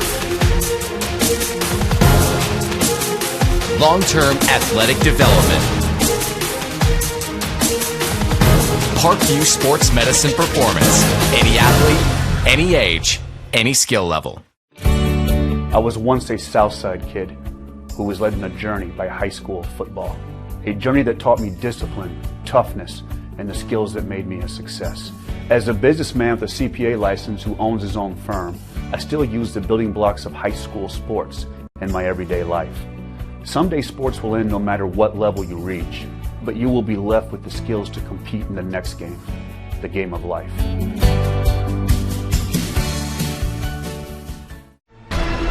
Thank you for supporting Summit City Sports. For the last several years, we've provided the Fort Wayne community and beyond with coverage of a variety of sports, thanks to our title sponsorship from Parkview Sports Medicine. Since we began in 2015, our annual budget has covered the cost of videographers and commentators to over 300 plus games each year. New equipment and maintenance of that equipment, along with increased broadcast rights fees from the IHSAA. This season, we're reaching out to friends, families, and local businesses for additional sponsorships and donations. You can help us grow and get coverage to your favorite team or sport. A Summit City Sports sponsorship or donation will help make that happen.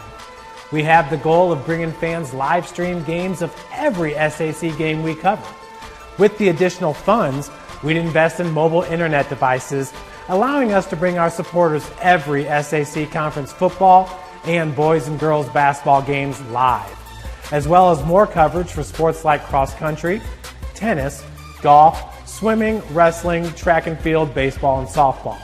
For more information on sponsorships or how to donate, visit SummitCitySports.com.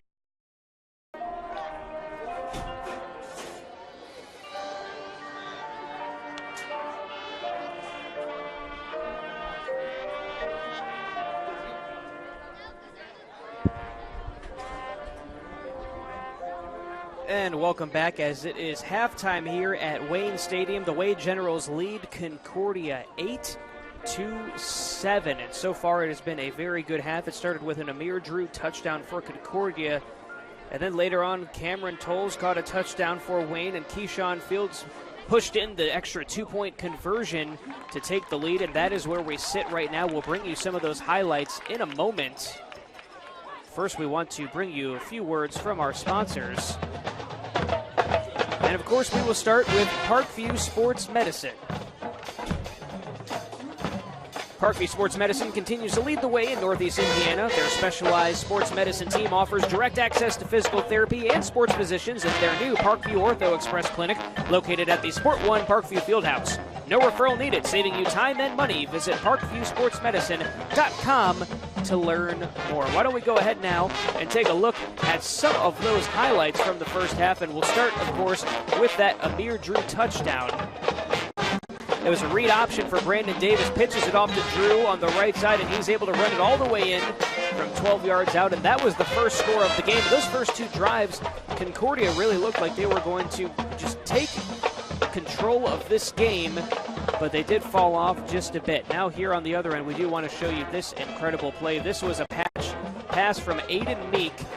Very long. He's going to find Nate Moore deep, and just watch the diving effort there by Moore. Dives, extends, catches it. That was a big gain for Wayne on a drive that would end up ending with a touchdown. They found something through the air on that drive, and it ended right here with this pass we're about to show you. Meek once again is going to take the snap, and He's going to look left, and he will throw, and he finds Cameron Tolles right there in the end zone. Number 12 able to sneak in. And then that led to this right here. Meek takes the snap. He's going to give the handoff to Keyshawn Fields, who had a big week last week. He's gotten a lot of work from them tonight. Able to just sneak around and extend. He does get into the end zone there. That was good for the 2-point conversion. And that's where we sit right now, 8-7 at the half, as both teams are in the locker rooms talking things over. We should mention Ebon Pearson also had an interception tonight for Wayne. That was on a drive where Concordia started at their own 9-yard line, drove pretty much the length of the field, were threatening to score. They were down in the red zone, and Brandon Davis threw an interception. He's had a lot of those this season, and that just added to his total. He did have 2 picks last week, had 9 coming into tonight to make it 10 now. So a tough game so far, half-wise, for Brandon Davis. Did have some good plays as well. He needs to find his trio of senior wide receivers, though, to really get things going for him, and that all starts with Jalen Vanderbosch.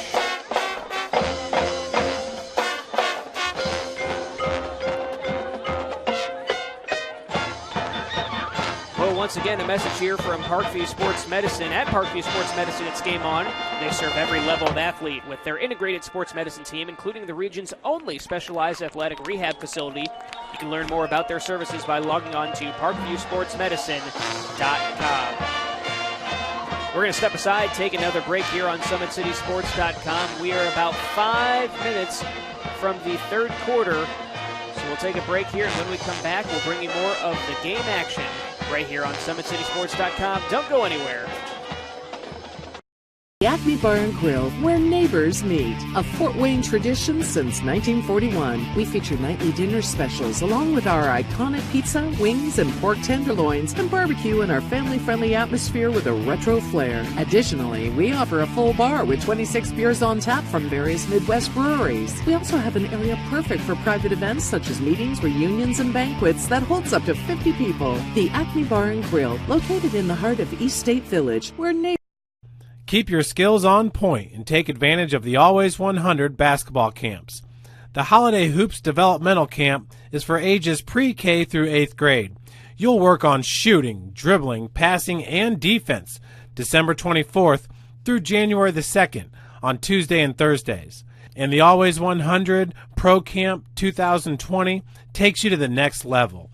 It's the real college experience for grades 1 through 12. It's June 8th through June 11th at Trine University. I was once a Southside kid who was led on a journey by high school football. A journey that taught me discipline, toughness, and the skills that made me a success. As a businessman with a CPA license who owns his own firm, I still use the building blocks of high school sports in my everyday life. Someday sports will end no matter what level you reach, but you will be left with the skills to compete in the next game, the game of life.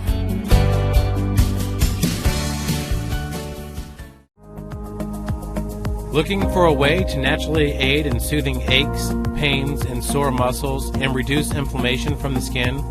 Want a relief in minutes? Try Alleviate. Contact Hillary Didier for details. You can find her at didier.hillary@gmail.com or call her at 260-312-1599. And welcome back. Still halftime here at Wayne Stadium. Parkview Sports Medicine is the area's largest integrated sports medicine team, specialized in serving every level of athlete, no matter if they're trying to get better at what they do or recovering from an injury. Their experts coordinate your care in state-of-the-art facilities in our community. Start your journey. Visit them at parkviewsportsmedicine.com. Well, if you're head coach Derek Moore, you came into this game saying that it's the last promised home game for the seniors, and you told your team you have to come out and be ready, and got to be pretty happy with a lead at halftime. Of course, it's still a very close game. Anything can happen in the next 2 quarters, so you got to think the message there is to keep pushing and keep doing what they're doing and try to extend that lead here just a bit. Still halftime here, still waiting for the teams to come out, so we will step aside for one more break, and when we come back, it's third quarter time here on SummitCitySports.com. The Acme Bar and Grill, where neighbors meet. A Fort Wayne tradition since 1941. We feature nightly dinner specials along with our iconic pizza, wings, and pork tenderloins, and barbecue in our family-friendly atmosphere with a retro flair. Additionally, we offer a full bar with 26 beers on tap from various Midwest breweries. We also have an area perfect for private events such as meetings, reunions, and banquets that holds up to 50 people. The Acme Bar and Grill, located in the heart of East State Village, where neighbors Keep your skills on point and take advantage of the Always 100 basketball camps. The Holiday Hoops Developmental Camp is for ages pre-K through 8th grade. You'll work on shooting, dribbling, passing, and defense December 24th through January the 2nd on Tuesday and Thursdays. And the Always 100 Pro Camp 2020 takes you to the next level. It's the real college experience for grades 1 through 12. It's June 8th through June 11th at Trine University. I was once a Southside kid who was led on a journey by high school football. A journey that taught me discipline, toughness, and the skills that made me a success. As a businessman with a CPA license who owns his own firm, I still use the building blocks of high school sports in my everyday life. Someday sports will end no matter what level you reach, but you will be left with the skills to compete in the next game, the game of life. And welcome back. Concordia back out onto the field now as the teams are set to start warming up here in just a moment. Have a few minutes to go here at the half. I can tell you right now, Southside is leading Northside 8-7 in the other games around the conference tonight. There are a lot of good matchups. We mentioned Homestead versus Carroll, Bishop Lewis versus Bishop Dwenger, and Snyder versus Northrop. Snyder was leading big in that matchup between the two teams. As Wayne is making their way back out on the field now, both teams will get a short warm-up before we get things going again for the third quarter. I'd like to thank you for joining us on SummitCitySports.com. We thank you and all of our sponsors who always make this possible. We love being able to bring these matchups for you here weekly on our Facebook Live and YouTube feeds.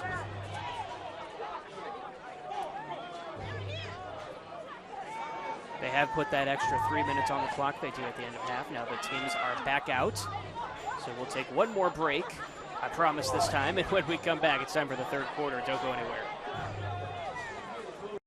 The Acme Bar and Grill, where neighbors meet. A Fort Wayne tradition since 1941. We feature nightly dinner specials along with our iconic pizza, wings, and pork tenderloins, and barbecue in our family-friendly atmosphere with a retro flair. Additionally, we offer a full bar with 26 beers on tap from various Midwest breweries. We also have an area perfect for private events such as meetings, reunions, and banquets that holds up to 50 people. The Acme Bar and Grill, located in the heart of East State Village, where neighbors.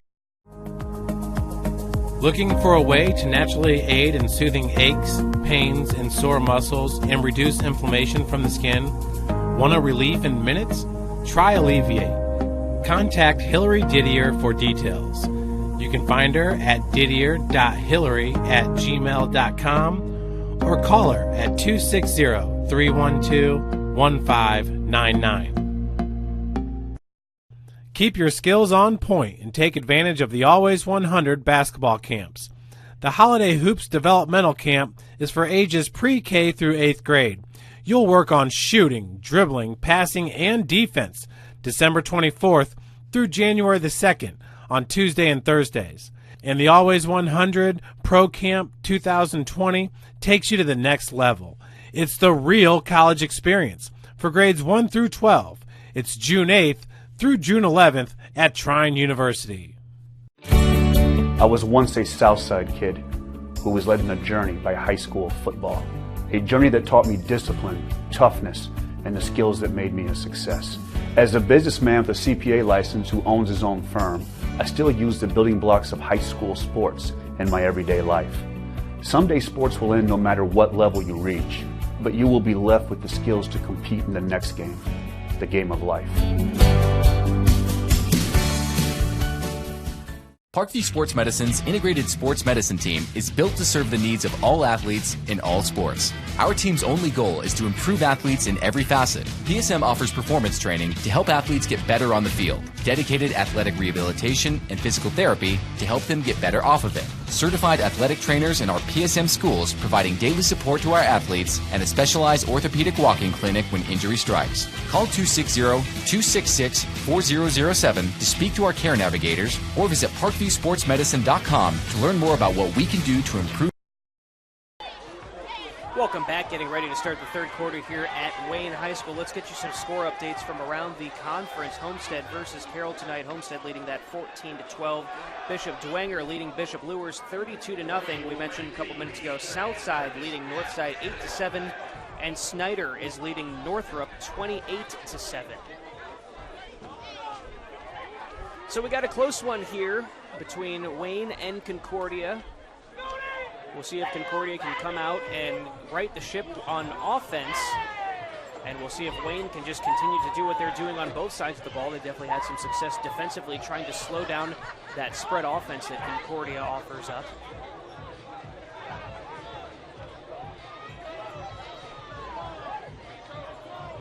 Both teams are getting their last-minute words of advice from the coaches on the sidelines. We do have 12 minutes on the clock, ready to start the third quarter.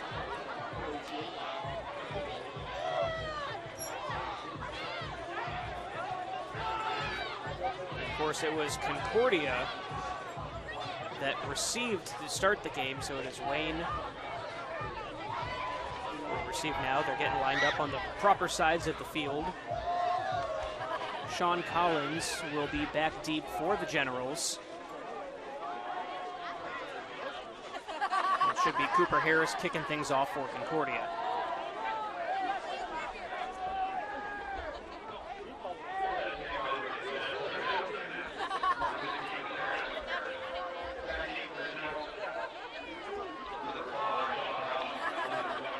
Concordia finally breaks the huddle here. Harris is there, ready to kick things off. We'll see what they do with it here. They have kicked a couple of short kicks. They do let that one go, and that is fielded, picked up at the 30, and Wayne is off to the races up the middle. Break a couple of tackles. And forward progress should move the ball up to the 42-yard line, 41-yard line it looks like. So good starting position here for Wayne. I believe that was Cameron Tolles who picked up the ball and ran with it. Yes, it was. Tolles had a touchdown in the first half off of a pass from Aiden Meek.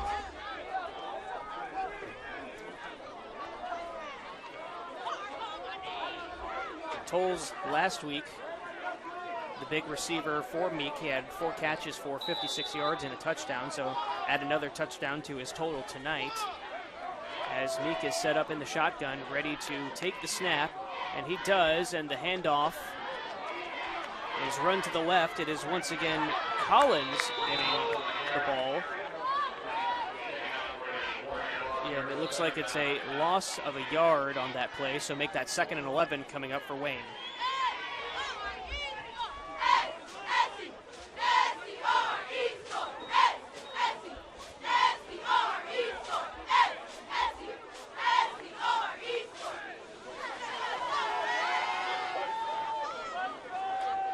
Collins remains on the field, a receiver to each side. Meek takes the snap, fakes the handoff, drops back to the right, throws over the middle, and it was in the direction of Keyshawn Fields. It's incomplete. That'll bring up 3rd and 11.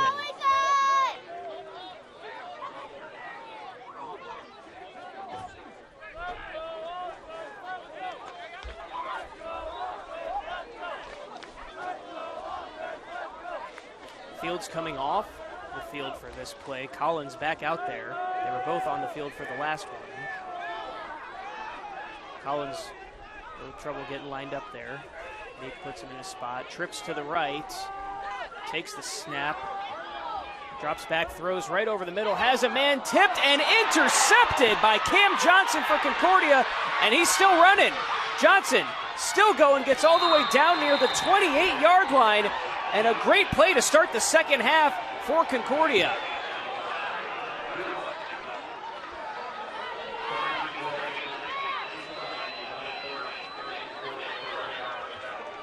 What a play by Cam Johnson. That was great. We'll get you a replay of that one right now, actually.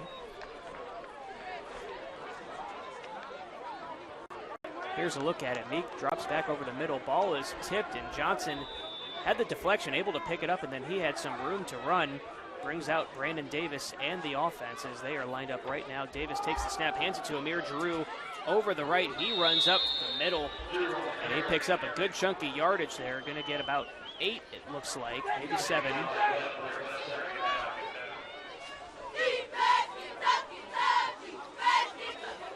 That'll make it 2nd and 3 here.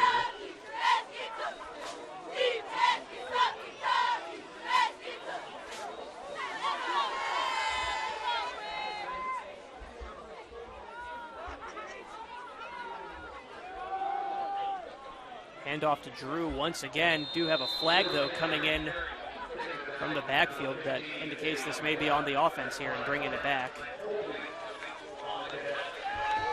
It was holding on the Cadets, so that will push them back 10 yards, and they will replay second down.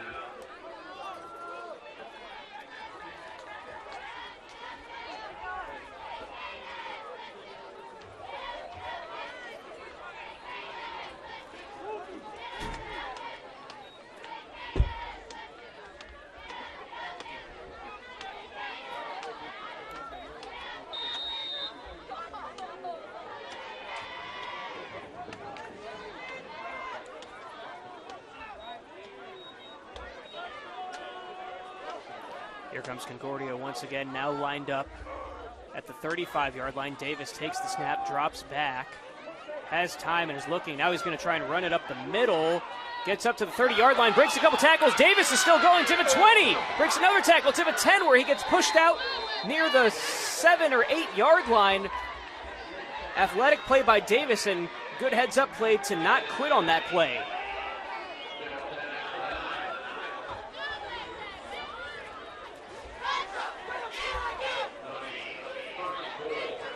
That brings up 1st and goal here for Concordia. Now they're moving after that interception.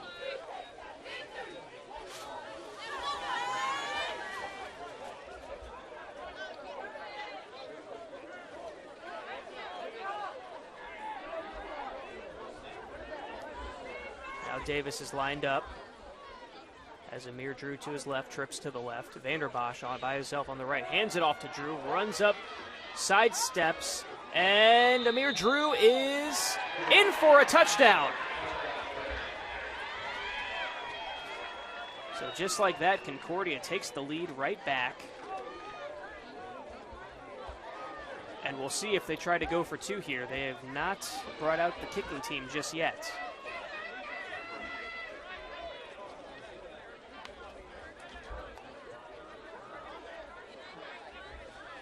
Concordia will indeed go for 2 here.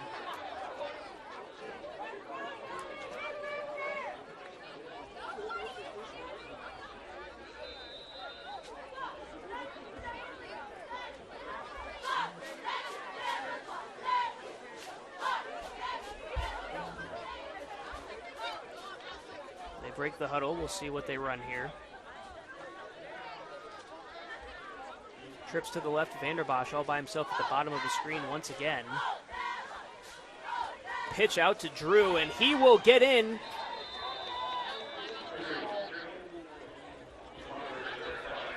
You have a flag on the play. It looks like this may be on the Cadets, may have been holding on Vanderbosch. So they're going to bring that back, and now we'll see if that changes the plan here on whether they go for 2 or not. It looks like they're keeping the offense on the field for now.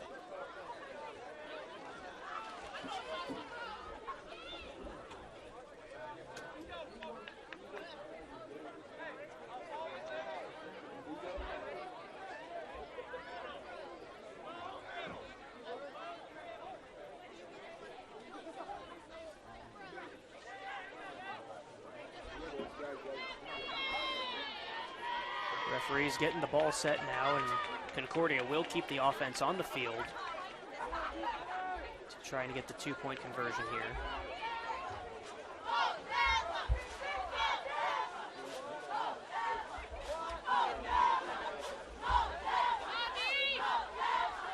Davis takes the snap, looks left, gets a good block from Drew. Now he has room. He 15-8 here in the third quarter.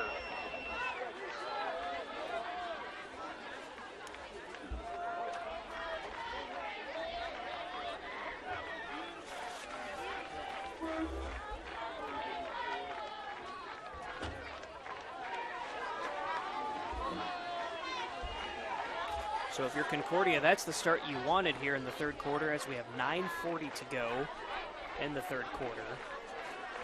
This all started with a Cam Johnson interception that he returned for a big play, followed by a big Brandon Davis run where he refused to go down, did not give up on the play, got big yardage.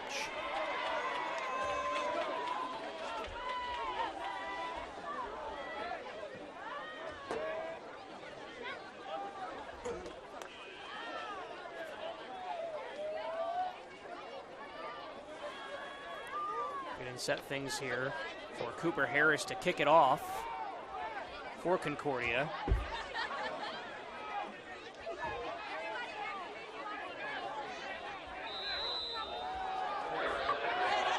This who came up with it for Wayne. Ball spotted at the 48-yard line, it looks like.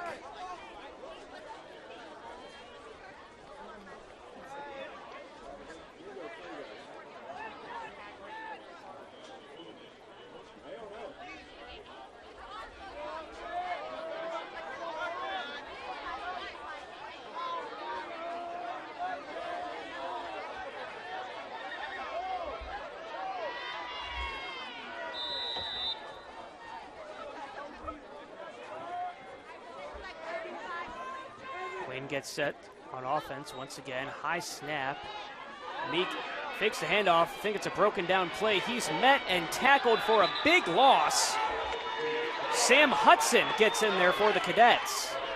Is able to take down Meek for that sack there.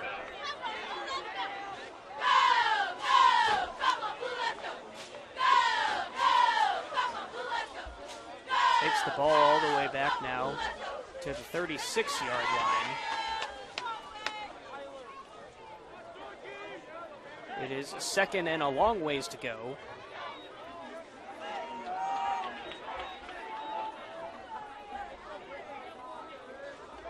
Second and 18 officially. Meek throws to the right side, left side, pardon me. Has a good play there to not Jackson Valentine, wrong sheet. Cameron Tolles once again. And that got back past the original line of scrimmage up to the 47.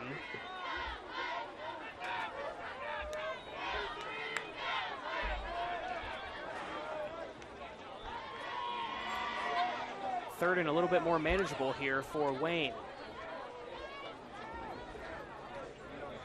Meek takes the snap, rolls right, keeps it. He's going to keep running, and he will just run out of bounds near about the 47-yard line.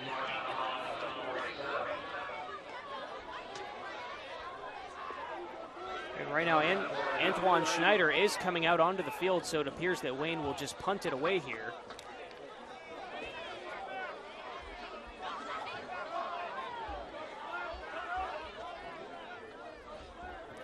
Schneider mentioned him in the first half. Last week was his first time punting in a varsity game.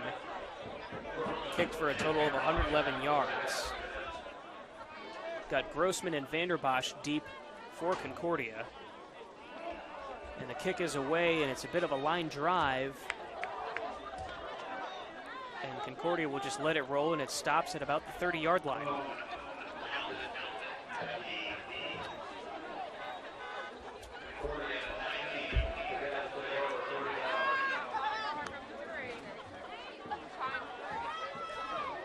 Check that, it was actually at the 19-yard line. Misread the number on the field.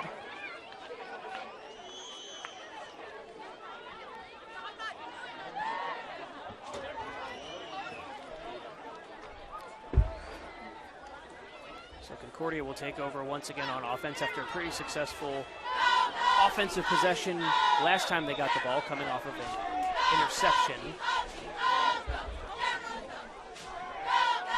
Kind of a little further down the field they'll have to go if they do want to score. Showing blitz, and we do have a flag on the play. Brandon Davis is just going to throw it away in the direction of Speckard. The flag came in from the backside referee.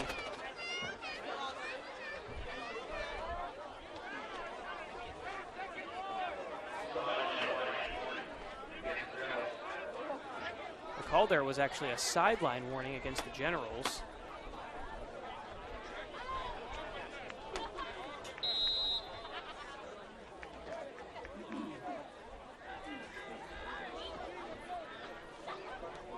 Davis comes back out into the huddle, so it is 2nd and 10 on the incompletion there.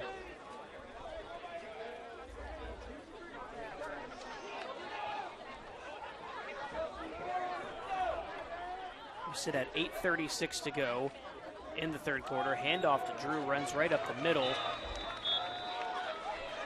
Tackled for no gain.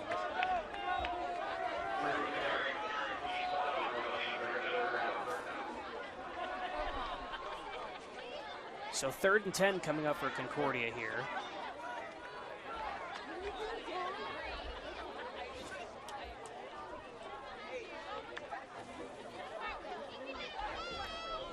This is a stop if you're Wayne. You feel like you really need to get it. If they could get a stop here, force Concordia to punt. They could get the ball in decent field position and try and even things up here. Pass to Davis is dropped by Tyler Grossman. His 2nd drop of the night, had it right in his hands. The pass was just a little bit low, but probably should have caught that one. Could not hold on to it. There's a flag on the field now, and it looks like it is on Concordia. They say holding on the Cadets. It's going to be declined, though. That's going to make it 4th and 10. And they will punt it away here, it looks like.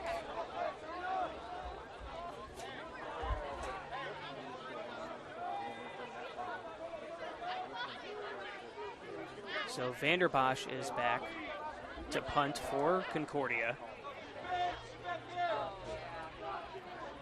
Kick is up, kind of a sidewinder, and it's going to bounce, and they will field it. Still in Concordia territory at the 42-yard line, 43-yard line, check that.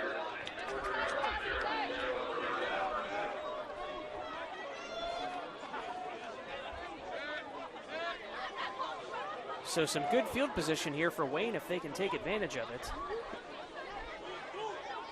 They find themselves down 7 right now. Just under 8 minutes to go in this third quarter. Aiden Meek and the offense comes back out onto the field. So Meek and Davis both with an interception for their teams tonight as the handoff goes to the right side. That was number 21, Ronald Elliott, the 3rd.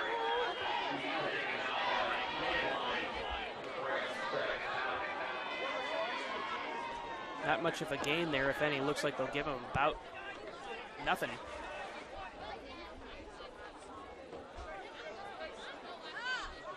Makes it 2nd and 10 here.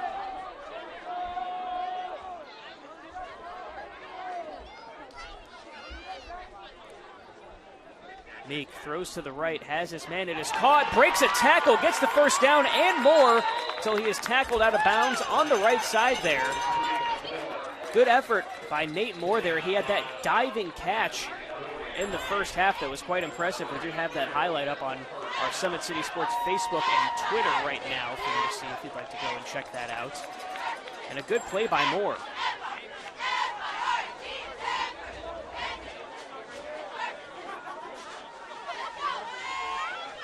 Meek takes the snap, looks left, throws left.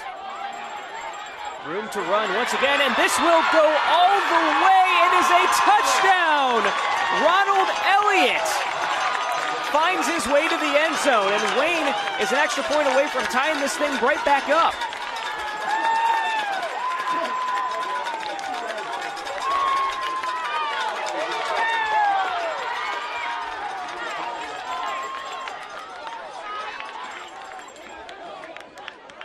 What an effort by Elliott on that play. Had a couple of good passing plays on this drive where he had a chance to get a little room to run, and he took advantage of it there, found the seam, and snuck right into the end zone.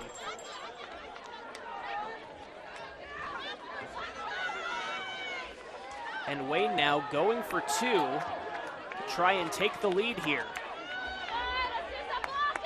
Play clock is at 2. And the Generals are going to have to burn a timeout here. Stops the clock officially at 7:06.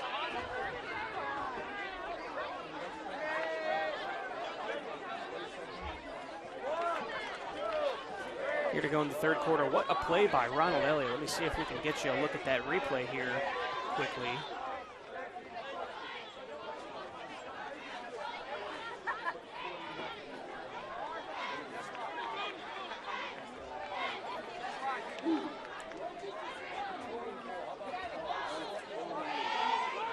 And here's a look at it in just a moment, perhaps. Sorry if we're having a little technical difficulty here.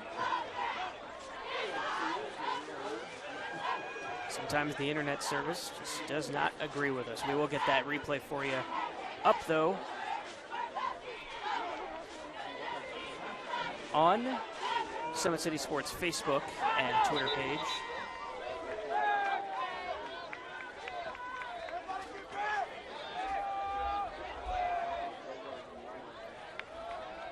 So here comes the Wayne offense going for 2 here to take the lead. Man in motion, it is Moore. Meek takes the snap. Handoff to Fields, runs left, and he gets in.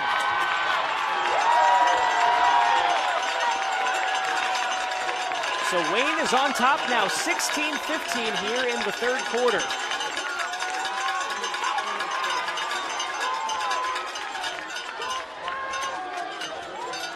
A little score update for you. Homestead versus Carroll. Homestead now leading that game 21-12.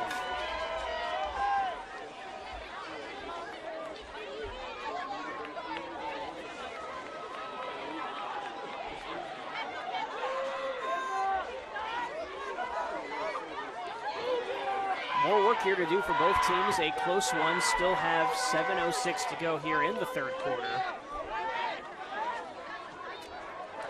So far, this has been a fun one tonight. A little bit of a back and forth game. You love to see it.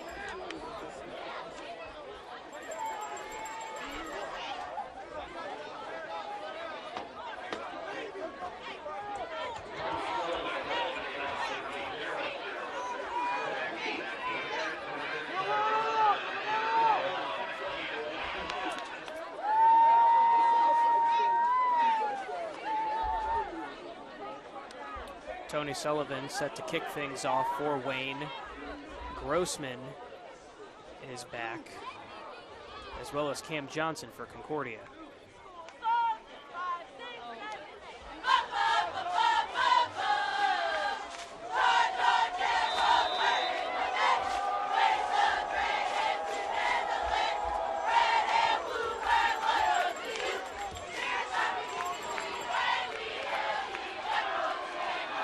To run here for Concordia, moving up the field, up all the way to the 47-yard line is Cam Johnson.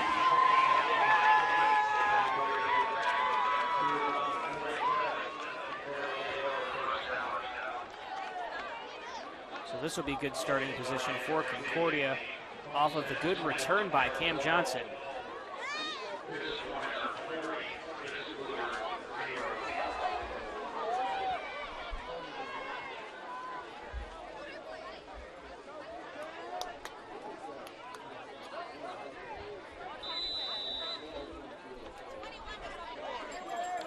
Davis in that Concordia offense back out there. Handoff faked to Drew. Davis looking to go long here. Throws it in the direction of Grossman, and he has it, and room to run. Grossman can go all the way, and he will. Tyler Grossman scores the quick touchdown, and just like that, Concordia right back on top.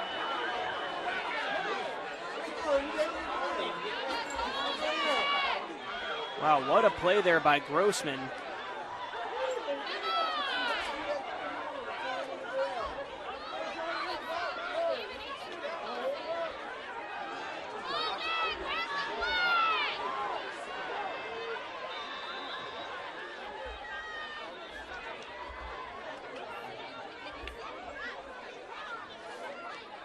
Now Concordia will go for 2 here as well to try and make this a touchdown lead once again. A 2-point conversion would put them up by 7.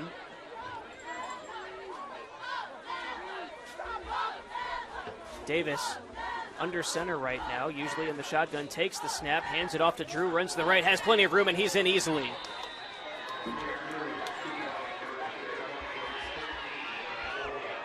So right now, Concordia back up on top, 23-16. Back and forth we go. We'll step aside for a quick break. When we come back, more action here on SummitCitySports.com.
We are back as Cooper Harris is set to kick off for Concordia, and he does. Another short kick, and this one was dropped by Kyron Johnson. We'll see if Wayne is able to retain the ball. A bit of a pile there.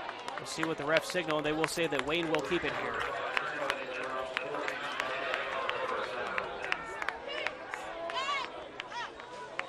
Concordia has not tried to actually kick off tonight. It's been nothing but onside kicks and little hooch kicks. Not sure why they've been doing that, but it's been giving Wayne some good field spots to start each drive, and we'll see if they can take advantage of it here. They've tried to all night long. Sometimes have been successful, of course.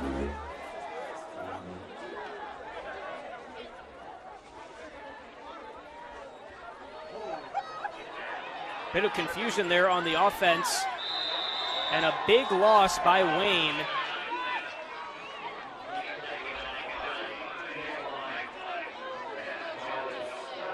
Logan Settle able to make that tackle there.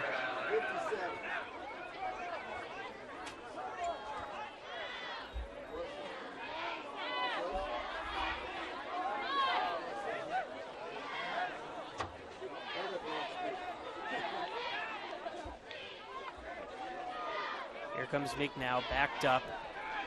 Looking to throw long, aiming in the direction of Moore. Double coverage. Looked like Vanderbosch was there as well as Johnson.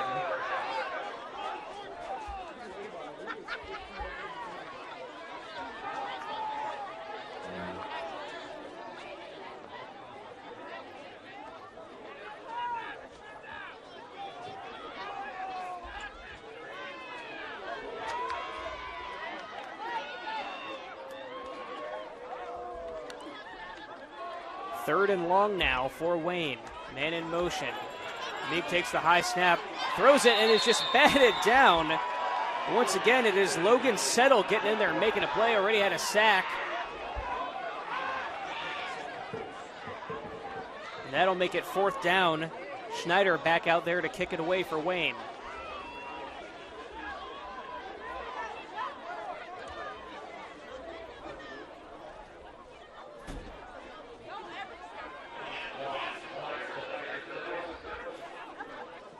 Punt nearly blocked. It may have been tipped. It's going to bounce out of bounds at about the 37-yard line.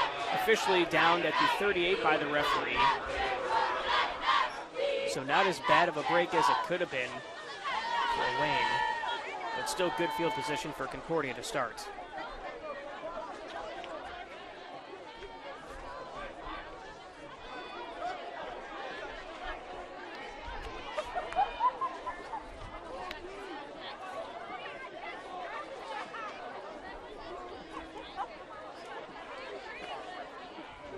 As the offense comes back out onto the field for Concordia now, looks like the referees going to have a little discussion with Derek Moore here real quick on the Wayne sideline. Not sure what this is about.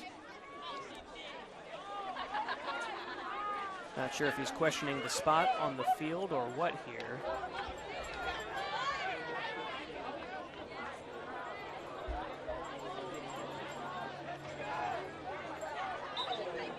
Update in the Homestead over Carroll game is 21-15 now, Homestead leading.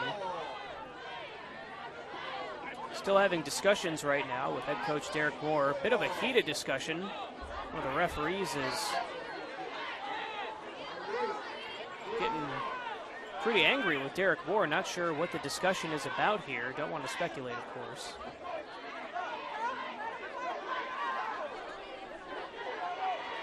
Christian Flanagan, number 16 for Wayne, came out there and grabbed coach and pulled him back to the sideline, gave him a pat and said, "It's okay, coach." So now we'll play some football. Davis takes the snap, looks left. He's going to run right up the middle, has some room, a stiff arm, but not able to get away. Desmond Davis trying to make the tackle there, and Keyshawn Field came up limping for Wayne. Seems to be in a lot of pain, favoring his right leg right now. There is a flag on the field.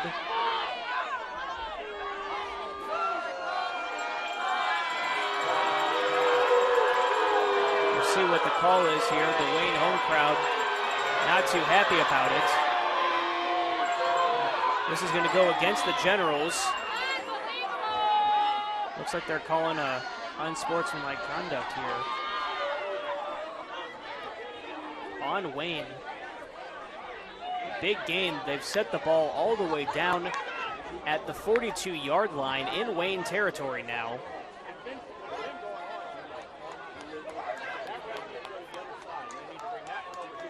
Keyshawn Field limping off the field, was just able to stand up under his own power. He is walking off under his own power as well. He's with the trainer, though. Concordia players took a knee just for a moment. Field taking a seat on the bench.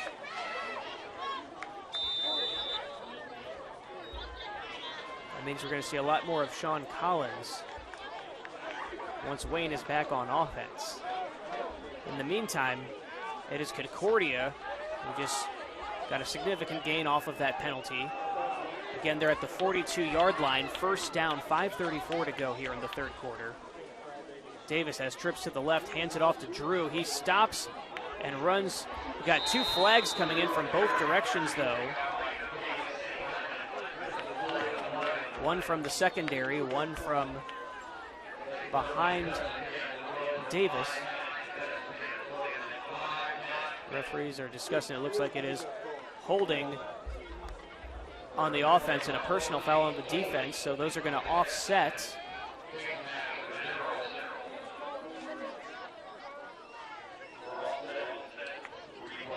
So we're going to replay first down here from the 42-yard line.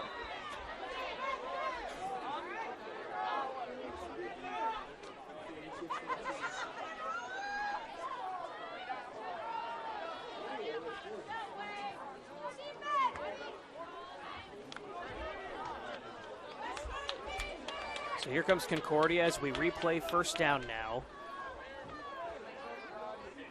Davis takes the snap, looks left, throws to Kindig, has a little bit of room to run.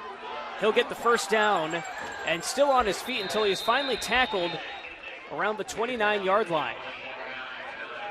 First down for Concordia.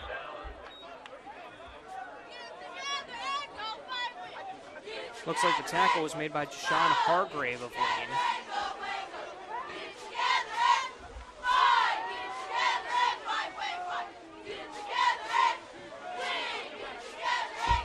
Wayne makes a couple of personnel changes. Now Concordia lines up. Two receivers on each side. Speckert and Grossman to the right. Davis takes the snap, hands off to Drew. He runs left, tries to bounce off a tackle, gets a couple of yards. And that will bring up second down. And now another flag out on the field. This one looking like it may be on Wayne once again. Came in from right where Drew was. Personal foul on Concordia, it looks like. So now this will move the Cadets back.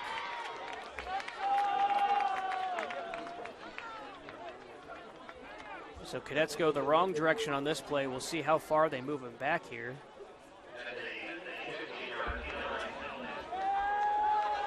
Should be a 15-yard penalty, so a significant gain, going to make it second and very long.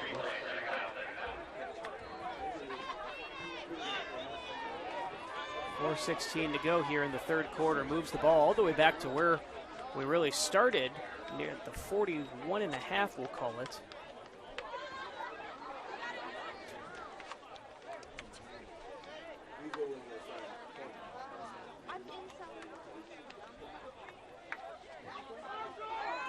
Keyshawn Field back out onto the field for Wayne, so it looks like he is okay after he came up limping on a defensive play.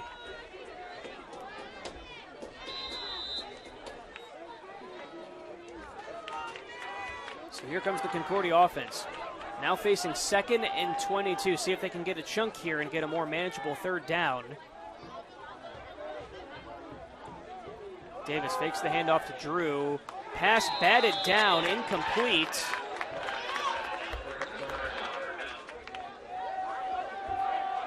That was Desmond Davis, I believe, number 30, who knocked that pass down.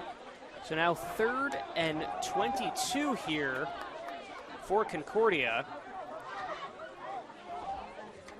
We've seen that they'll probably go for it on 4th if they're not able to convert here.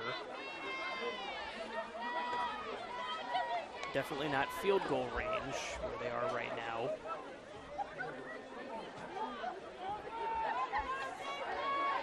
Davis has trips to the right. Takes the low snap, throws, has a man near the original line of scrimmage. That is Kindig. And he gets up for a big gain, and now this will make it 4th and about 5, it looks like, if they want to go for it.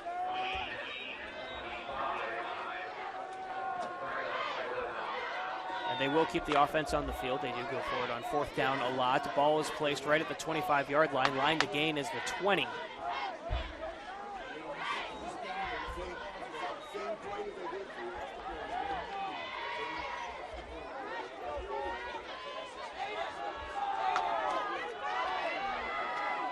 Speckert far out to the right. Grossman near the line of scrimmage.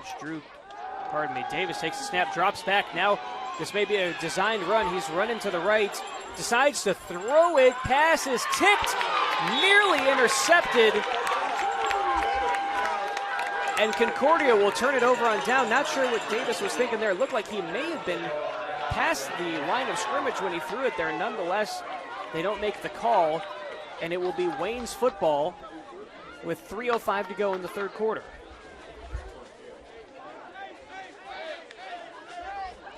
So Concordia not able to extend that lead. Wayne having a chance to go back down the field here and try and tie things up once again.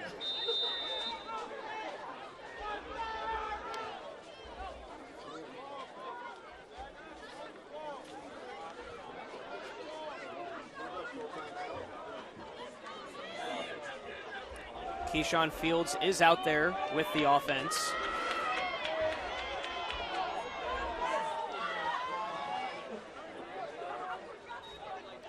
Meeks takes the snap, hands to Fields. Concordia all over it, though. Cooper Harris in on that tackle. May have been Logan Settle who made the initial contact there. Sean Collins coming back out onto the field for Wayne. Fields stays out there as well.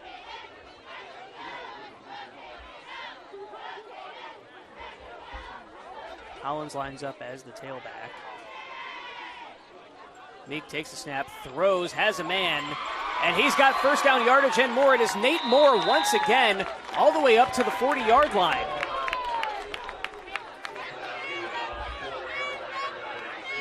Nice passing play there by Wayne. That'll be a first down as they move the sticks. clock at 2:22 to go in the third quarter.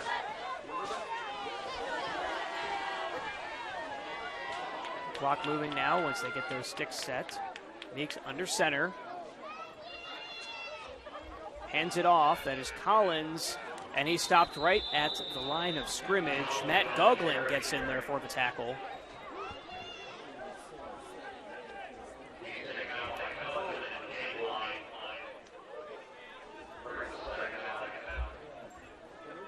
May have gotten a yard there to make it 2nd and 9.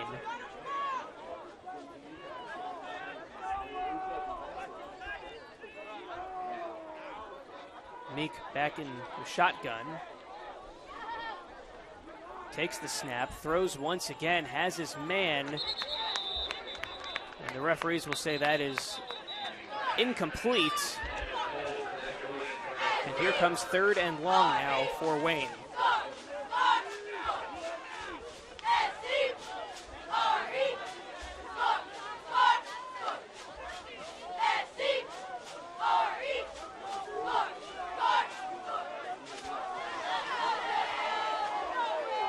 Gotta think if they're able to advance the ball here a little bit, this may be 4-down territory as well for Wayne as they take the snap. The throw is incomplete. Looks like he was throwing in the direction of Moore, but there were cadets on defense there all over. That includes Cam Johnson, who felt like he was close to getting his 2nd interception of the night. So that brings up 4th down. Antoine Schneider back out there, and Wayne will punt it away.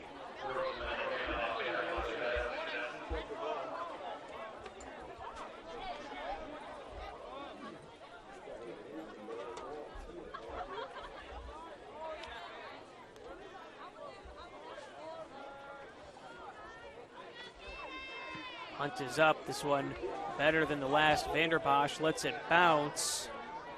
And it will give a little bit of a favorable bounce to Wayne. It will stop right near the 31-yard line. It is Arthur Moon who will field it for the Generals, and Concordia will come back out and take over on offense.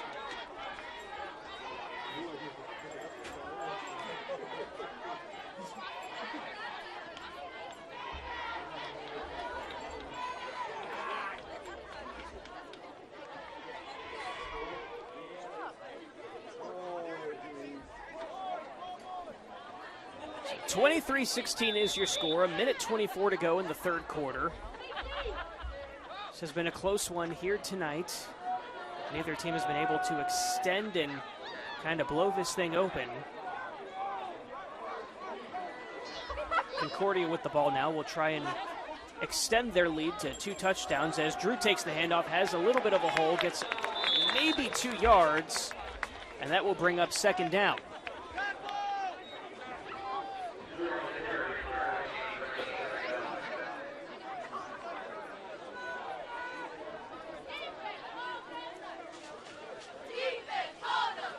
Both teams not really moving too fast-paced here tonight. The one drive where Wayne had a really impressive scoring drive in the first half. They were going up-tempo, no huddle, a lot of passing plays, and they had a lot of success with that, but they seem to have gone away from it, at least recently. Here's Concordia on offense. Davis gets the snap, drops back, has time to throw, and looks and has a man on the left side, and that is complete, and now flags come flying in. Wayne for a second thought they forced a fumble. It was Parnan who had the ball.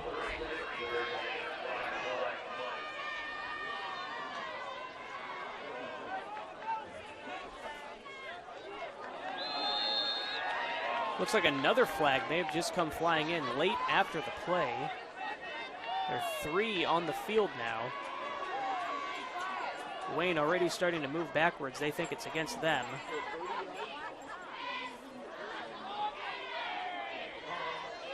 Still waiting for an official call from the referees. They're still discussing it.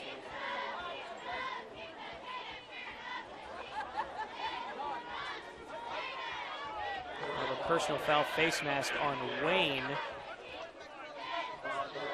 Also unsportsmanlike on Wayne. So this will be a big penalty. 30 yards of penalties. This is going to move Concordia way into Wayne territory. So it looked like there was a little bit after the play there as well. And Wayne will take a timeout. Their second of this half. Derek Moore may be calling this timeout right now just to have a conversation with the referees. And that is exactly what he's doing right now. Pretty upset about that call. So that moves the ball all the way down now to the 33-yard line in Wayne territory. So a big break for Concordia there. And it was the last drive that they scored where it was another big penalty that helped them move down the field. And they were able to score on that. We'll see if they do the same here. Clock sits at 34 seconds to go in the quarter before we bring you the fourth quarter action here on SummitCitySports.com.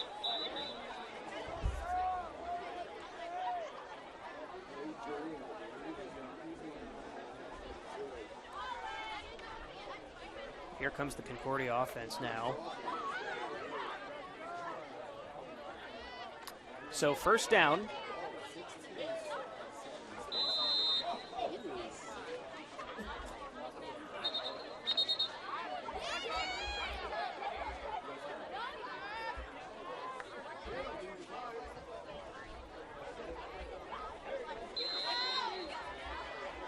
Referees get things all set. Now here we go. Concordia. Empty backfield for Davis. Trips to the right. Now a man in motion. Little fake. Cam Johnson end around, and here he goes. Gets close to the first down. He gets it all the way down near the 17-yard line goes Cam Johnson.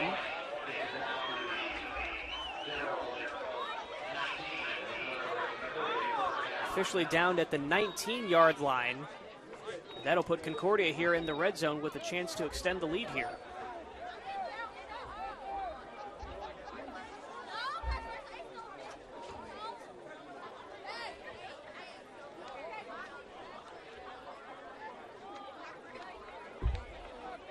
They will just let that clock run out. That will bring us to the end of the third quarter. So when we come back after this break, it is fourth quarter time here on SummitCitySports.com. Don't go anywhere. We'll be back with the finish of this game.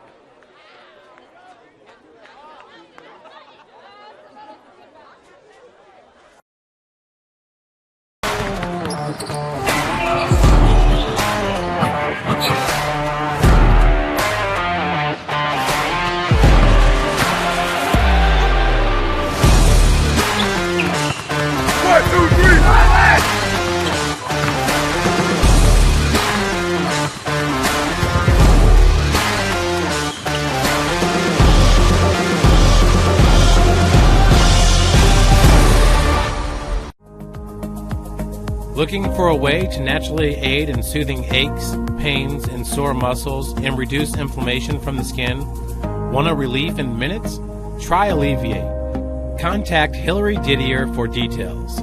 You can find her at didier.hillary@gmail.com or call her at 260-312-1599.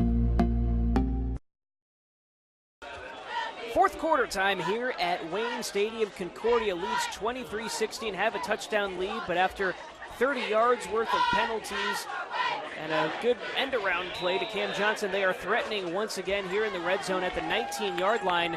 Davis trips to the right, empty backfield, takes the snap, looks left, throws, has his man. Did he get his toes in bounds? It was Jaden Parnan. They say yes, he did.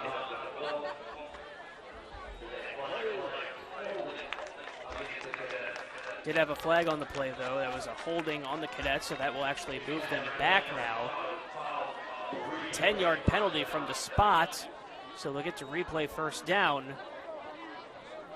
But now they have a longer ways to go.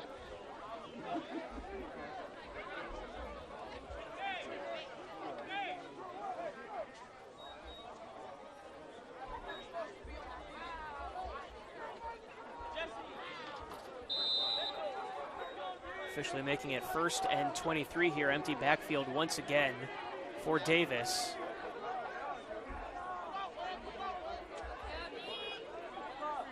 Davis takes the snap, looking right, has pressure coming, has to scramble, throws, gets it to Johnson, complete, up near the 25-yard line.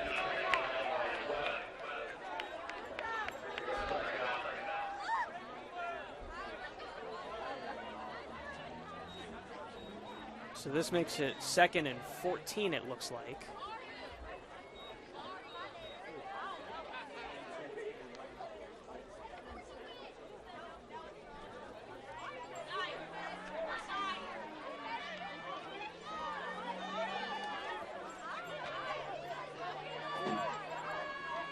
Get you a score update. Snyder versus Northrop, 42-21. Panthers on top in that game.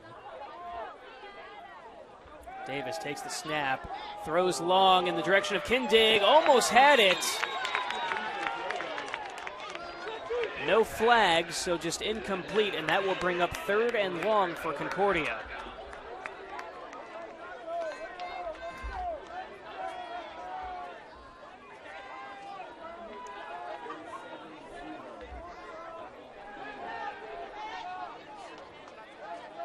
Dwenger now leading Lures 47-0. Bit of a blowout there for the reigning state champs in Class 3A. Of course, they jumped up to 4A this year.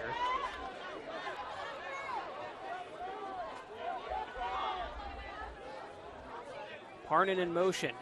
Davis fakes it to him, gives it to Drew. He's got a little room to run. Here comes Drew. He gets up to near the 10-yard line. That should get a first down.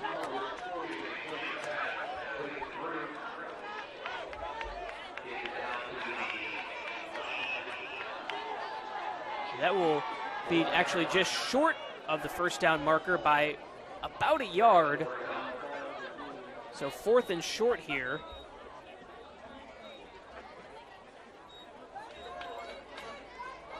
Concordia will go for it, and what a stop this would be for Wayne if they could force it here.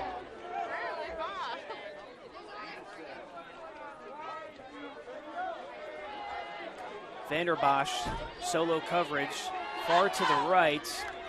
Kindig to the left, Grossman in motion. Handoff is to Amir Drew. He pounds his way to the right side, and that should be enough for the first down there.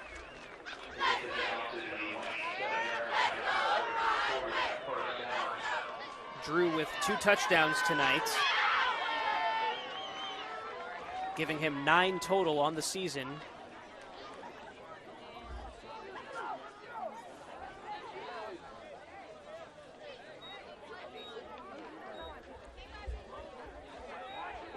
Now 1st and goal for Concordia, just inside the 10-yard line. Davis under center. Takes the snap, gives it to Drew. He runs left, has some room. Drew breaking some tackles. There is a flag on the field. He got into the end zone, but we'll see what the call is here.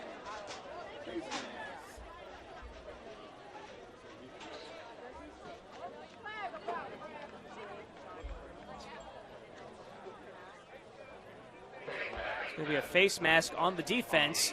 So that means that is a touchdown for Concordia as they decline the penalty, making it 29-16. And that is the 3rd touchdown of the night for Amir Drew.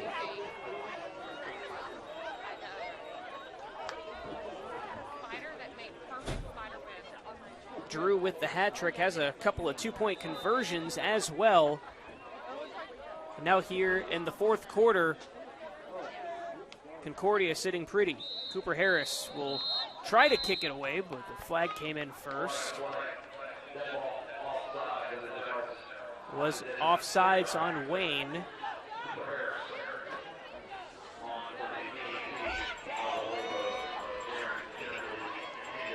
They will keep Harris out there and will just attempt the kick from a bit closer.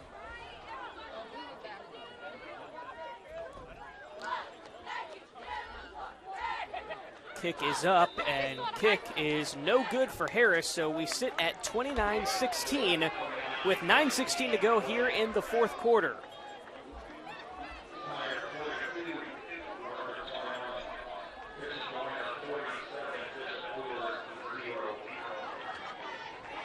Now the question here is, all night long, Concordia has been going with the onside kick. Will they try it again here with more of a bit of a lead?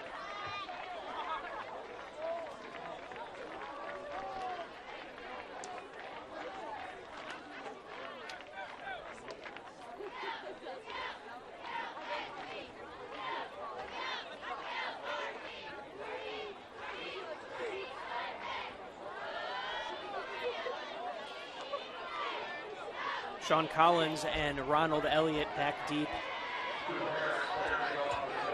For Wayne, Harris will kick off for the Cadets. Like I said, they've been going with a lot of onside kicks tonight. We'll see if they stick with that strategy.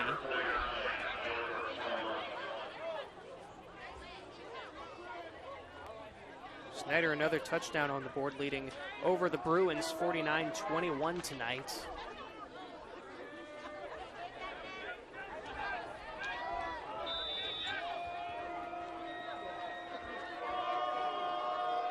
Here is Harris, and he will kick this one off deep.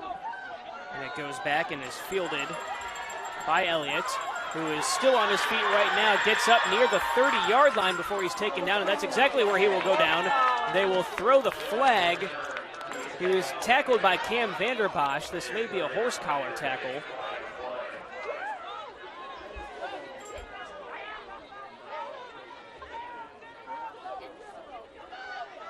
And if that's the case, that will be some extra yardage added to the end of the run here.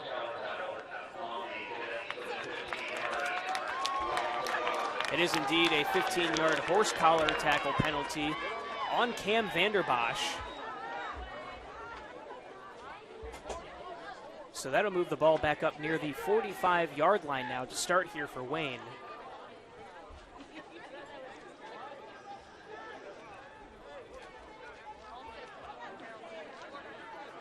Nine minutes to go, still plenty of time here, but you'd think they'd need to score on this drive to stay within reach.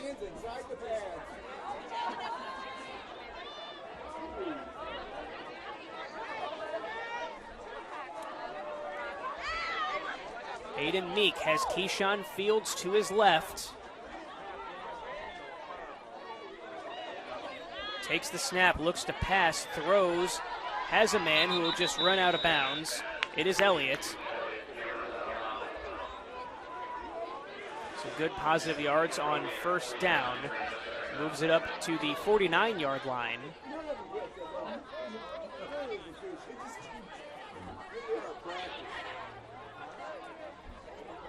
Second and 5 here now.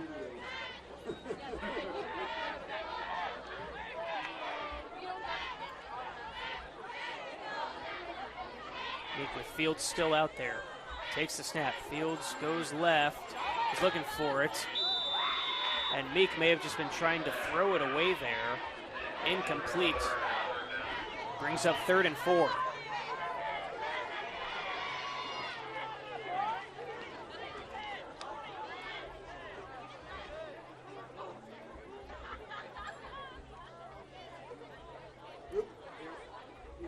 You'd presume this is 4-down territory here for the Generals.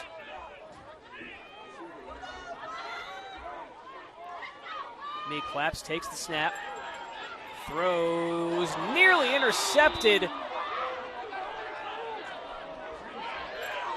That was Nick King-Causey, the senior, who actually did not come out for football last year as a junior. Ball was right in his chest. He just could not hang on to it.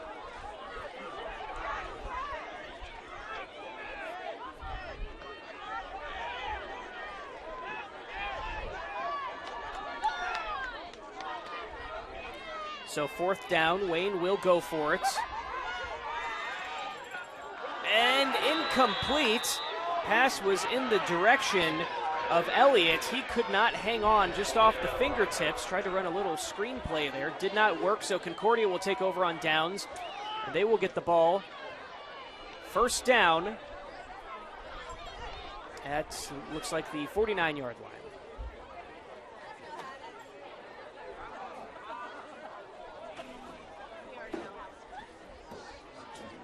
8:50 to go in the fourth quarter. If Concordia scores here, they'd really blow this thing wide open.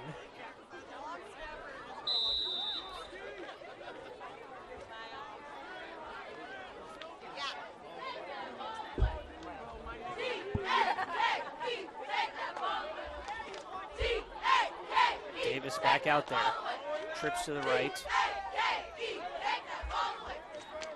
As Drew in the pistol gives it to him. Breaks a tackle. Drew has some space, and he's still running. Drew gets up, steps out of bounds near probably the 28-yard line, but a big gain there for Concordia. They mark him at the 29, and that's where they will take over first down. A good play by Drew, able to kind of hop over a defender there, gave himself some room.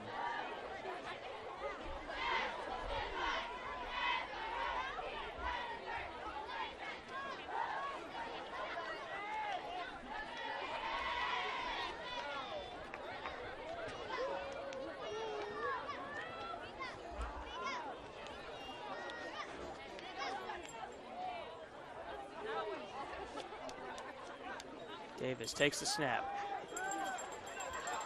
Pass to the right, and there's some room there, but a flag may have been holding on the offense.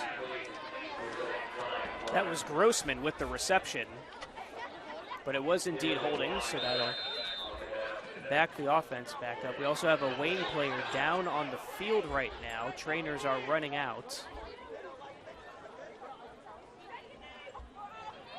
We'll step aside for a quick injury timeout. We'll be right back on SummitCitySports.com.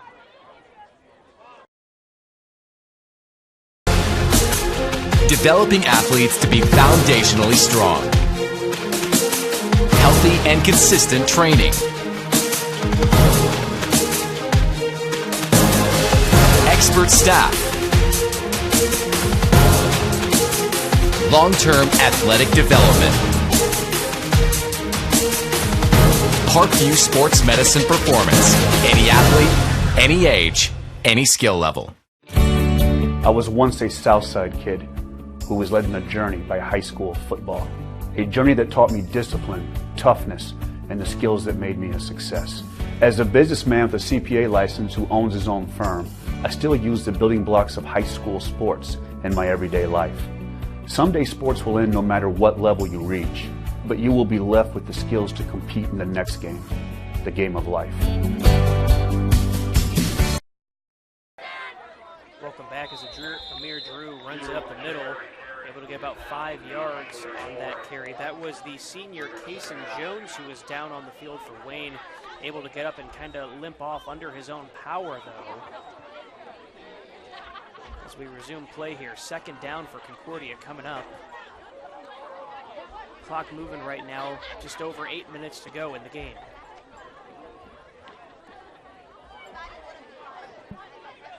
Second and 5 here for Concordia.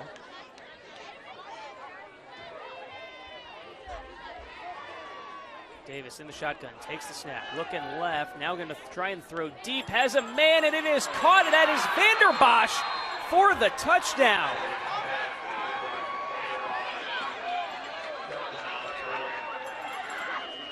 Concordia blowing this thing open here in the fourth quarter now with the long pass there from Davis to Vanderbosch.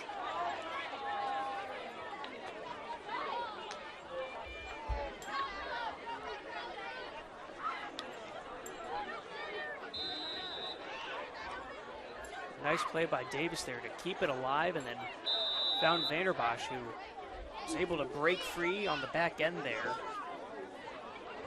Vanderbosch, his 4th touchdown of the season.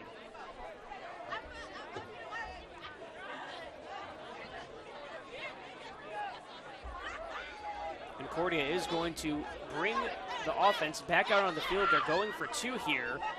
We'll see if it's to Drew. It's not. It's a quick pass, and it's batted down. No good, so we sit at a score of Concordia 35, Wayne 16, with 7:46 to go in the game.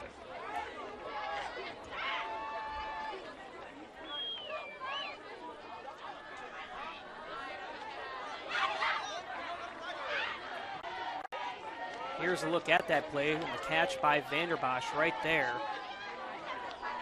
Great touch on the pass from Davis.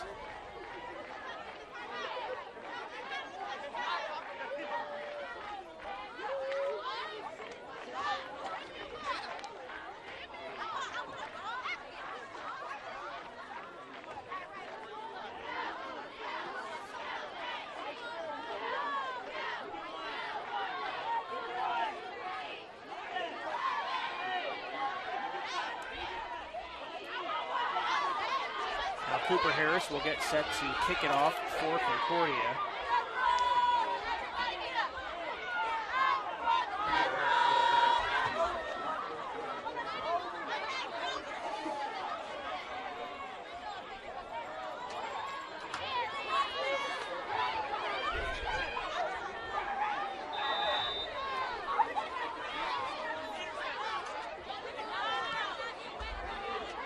Another onside kick there. Picked up, though, right at midfield by number 51, Kyron Johnson for Wayne.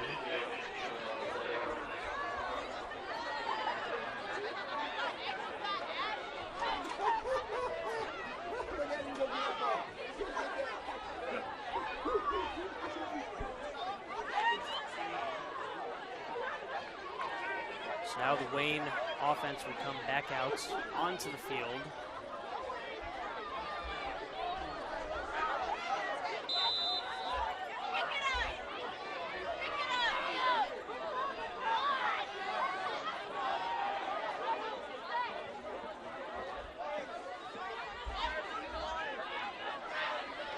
Throw incomplete. Cooper Harris was there ready to make the tackle, though.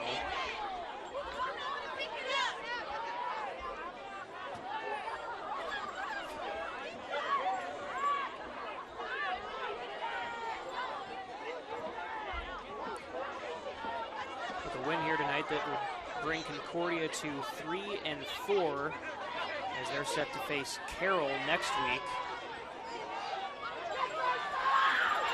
Here's a good run by Sean Collins, has plenty of room, gets up to the 30, breaks a couple tackles. Collins refusing to go down.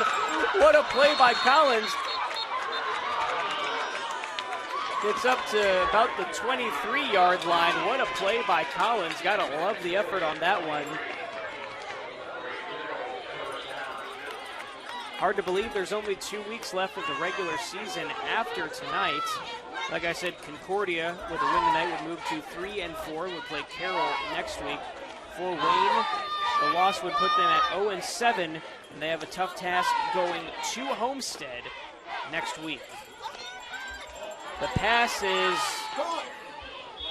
kind of a floater, not sure what was going on there with Meek, but it falls incomplete. There was a chance it could have been intercepted, was not. So it is second down here for Wayne.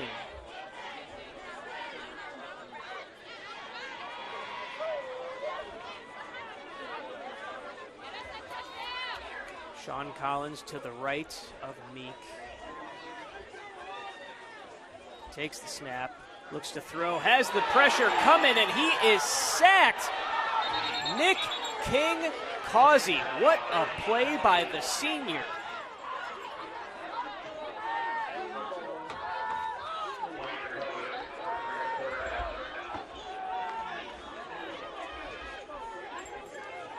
Meek actually lost the ball there as well, but did recover it for Wayne, so they will keep the ball.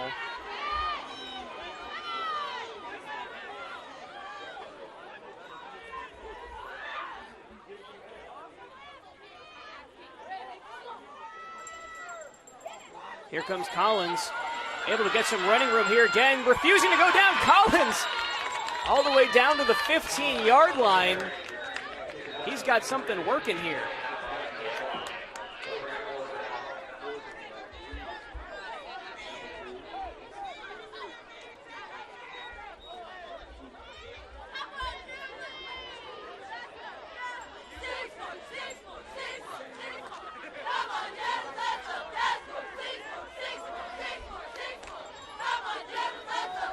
Line of scrimmage.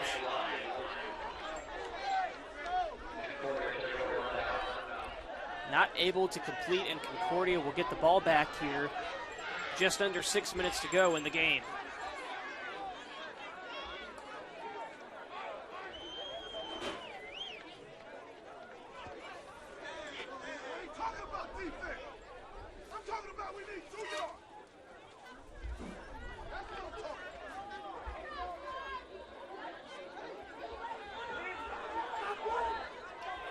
So here comes Brandon Davis and the Cadets offense out there once again. Amir Drew stays on the field as well as all the other starters. Play clock at 15. Davis takes the snap, plenty of time to throw, looking deep in the direction of Speckert, and it's intercepted! Wayne with room there. Ronald Elliott, the third, with the interception there. The ball was kind of up for grabs, and he was able to run out there and grab it. Great play by Elliott, the senior who plays both sides of the ball for the Generals. So now they get the ball back here, lined up near the 20-yard line, actually at the 31 to be 31 to be exact.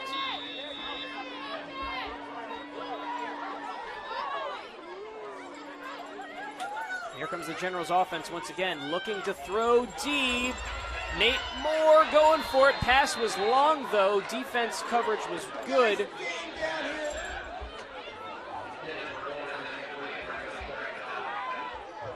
It's going to bring up second down with 5:35 to go. Nate Moore was the intended receiver there for Aiden Meek.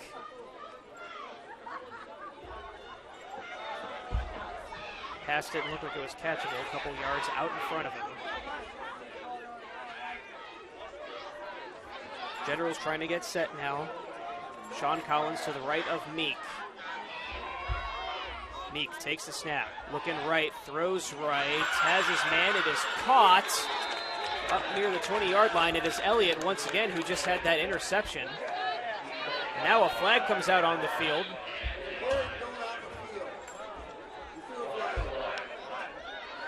This may have something to do with head coach Derek Moore for Wayne.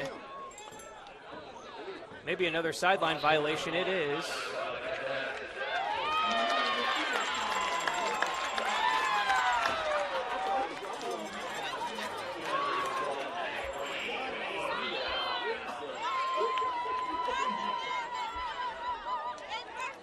Five and a half to go.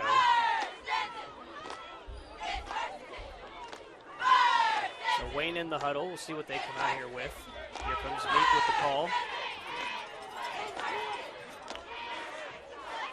Concordia forced to move back here. That call was on them. So now we're down at the 9-yard line. 11-yard line, check that. Referee's trying to get things sorted out.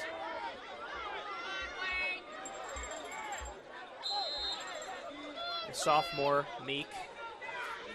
Shotgun formation. Moore in motion. Takes the snap, looking left. Now Meek's going to run, tries to spin out of trouble, but cannot get out of it. Takes a big hit from Concordia.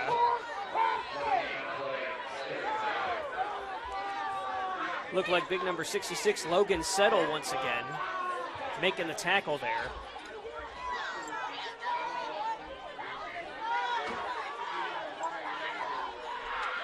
The clock is moving, 5 minutes to go. Trips to the left. Meek has Collins, hands it to him. Concordia is all over it, though. And they will be tackled for a loss.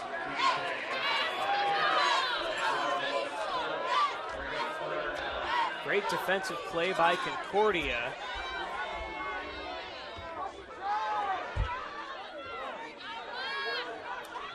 Can't make out who it was that got in there and made the initial contact. So now it's third down.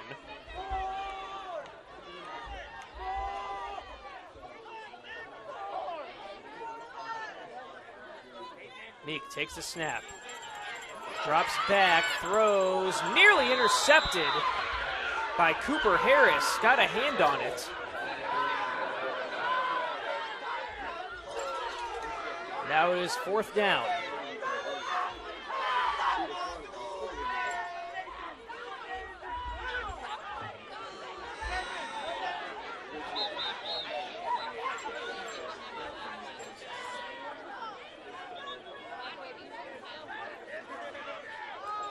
Fourth down. With about 18 to go. The line to gain is about the 1 yard line. 2 yard line to be exact.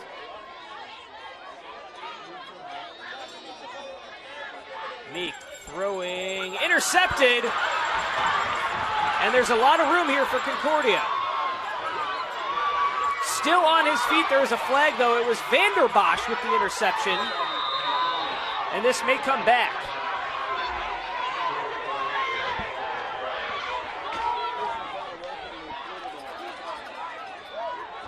Looked like they called a personal foul on Concordia. And this may be a big break for the Generals here.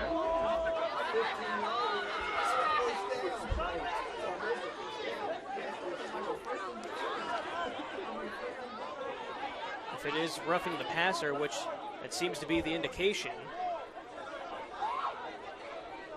that'd be a 15-yarder. That'd bring him up near the 5-yard line. Referees sorting things out, trying to get it figured out here. This has been a very long second half. We're still at 3:52 to go.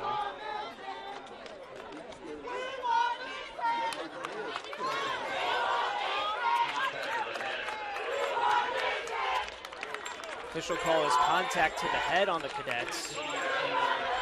So it's a 15-yard penalty, still 4th down, but much closer to the goal line now for the Generals.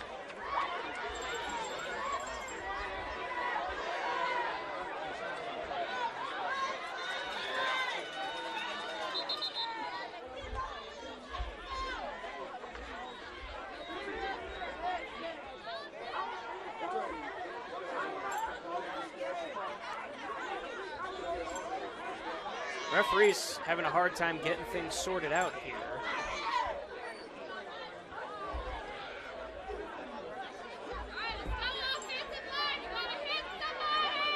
Official call, now it's 4th and 5.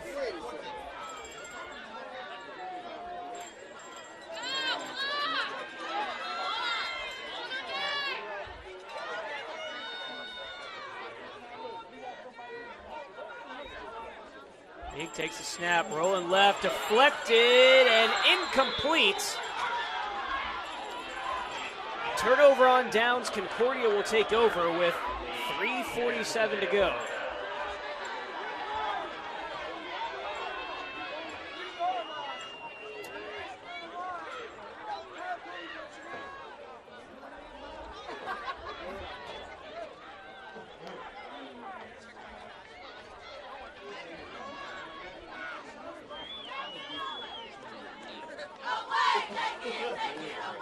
So indeed, Concordia is going to get their 3rd win of the season.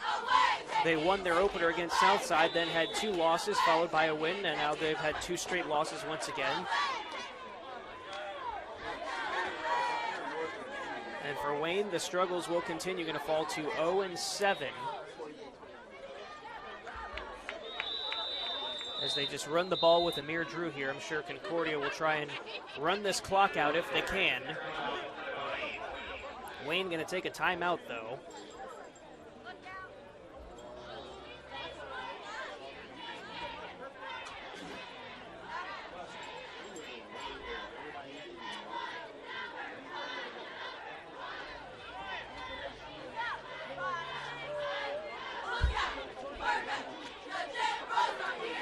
So just a bit of a recap for you tonight. Amir Drew with the hat trick, 3 touchdowns for Concordia. Also had a couple of 2-point conversions. Cameron Tolles had a touchdown for Wayne, as well as Ronald Elliott. He also had an interception.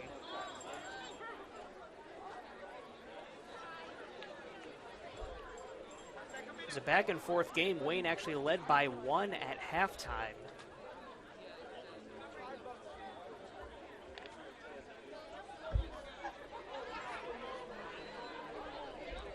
Concordia had a big play in the third quarter, a pass, looked like a 53-yard pass from Davis to Grossman that went in for a touchdown.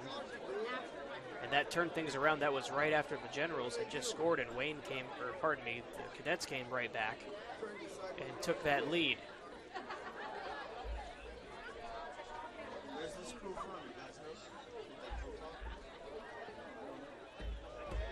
So 2nd and 9 now. We presume they'll run the ball with Drew here again. And that's exactly what they Drew runs to the left. They drew it up, we'll say.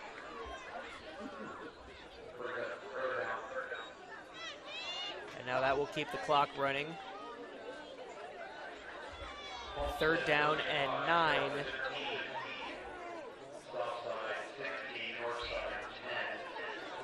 Southside leading Northside 16-10.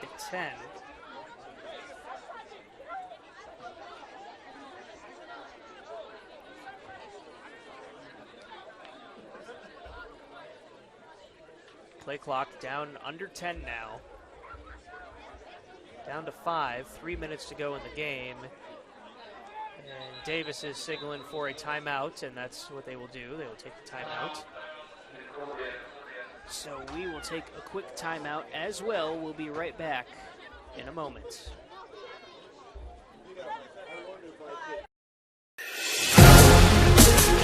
Developing athletes to be foundationally strong. Healthy and consistent training. Expert staff. Long-term athletic development. Parkview Sports Medicine Performance. Any athlete, any age, any skill level. I was once a Southside kid who was led on a journey by high school football. A journey that taught me discipline, toughness, and the skills that made me a success. As a businessman with a CPA license who owns his own firm, I still use the building blocks of high school sports in my everyday life. Someday sports will end no matter what level you reach, but you will be left with the skills to compete in the next game, the game of life.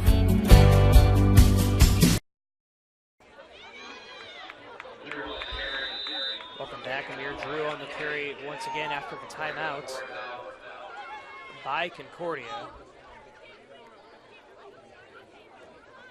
Brings up 4th down for them. They'll keep this clock rolling. Should get down close to 2 minutes before the play clock runs out.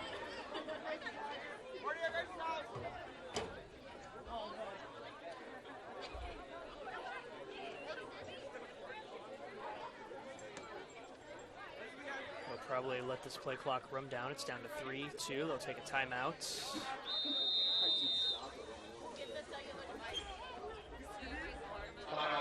So another timeout by Concordia.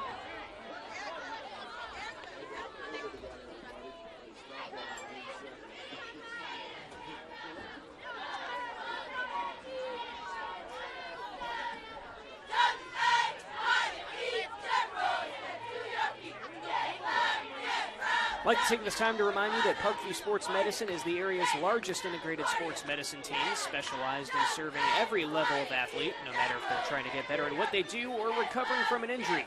Their experts coordinate your care in state-of-the-art facilities in our community. To start your journey, visit them at parkviewsportsmedicine.com.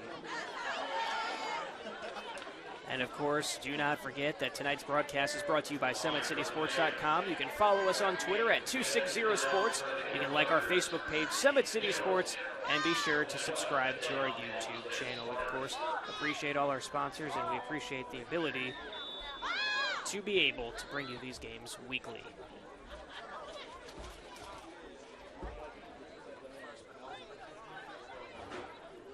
So 2:05 to go here. Concordia set to punt it away here on 4th down.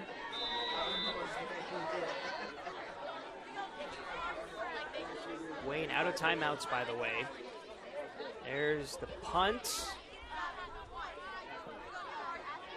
They'll just let it roll and field it at the 42-yard line in Concordia territory.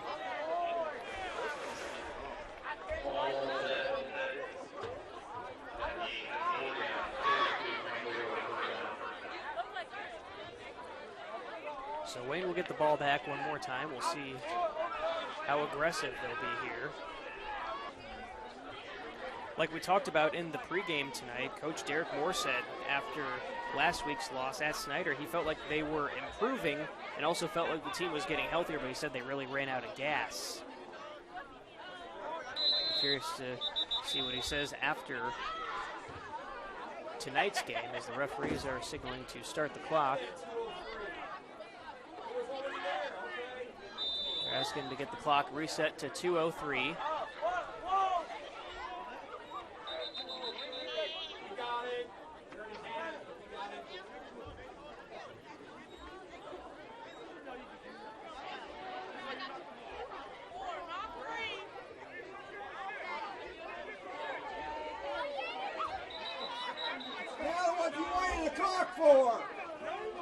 Bit of confusion here between the referees about how much time should be on the clock.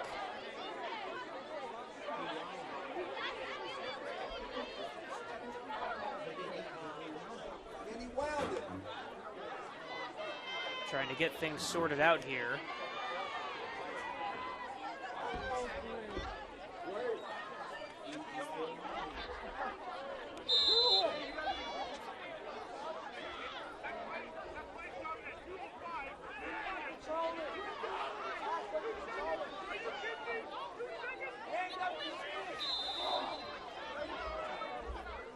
So the clock now at 1:56. That was a bit confusing about what they were trying to do there.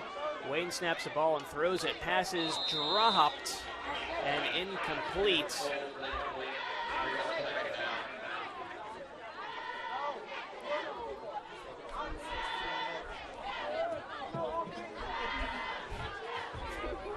A little update for you here, score-wise. Northside now on top of South 17-16. Good little battle there between Northside and Southside. Here we sit at 35-16, clock moving once again. Flag on the play as the errant pass goes wide by Meek. It's actually holding on Wayne. That moves them back.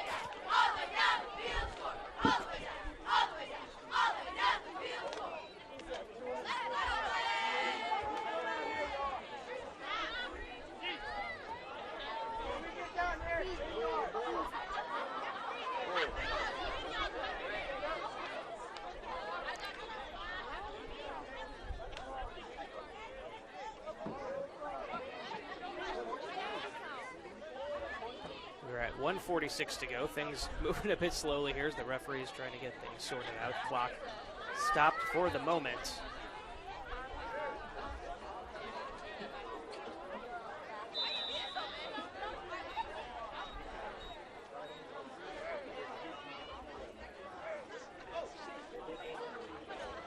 Here comes Wayne with the ball. Meek just going to keep it, run it himself. Being chased down. He'll get near the first down.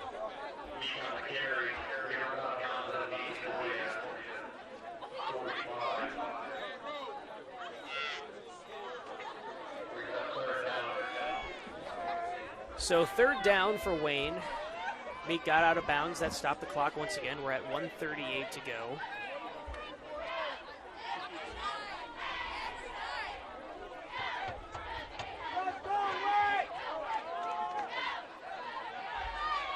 Meek in shotgun, ready to take the snap. And he does, has Collins to his right. Going to hit it to him in the flat. Pass, though, nowhere near him, not catchable. And that'll make it fourth down.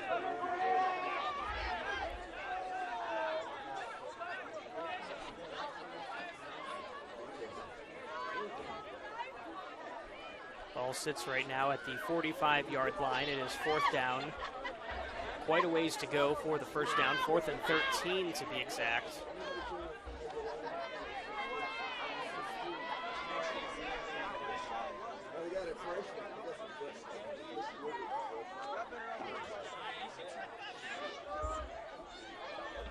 fake, ready to take the snap, and takes it. Has Coleman to the right once again. Going to try and throw long. Might have been deflected, but it is incomplete.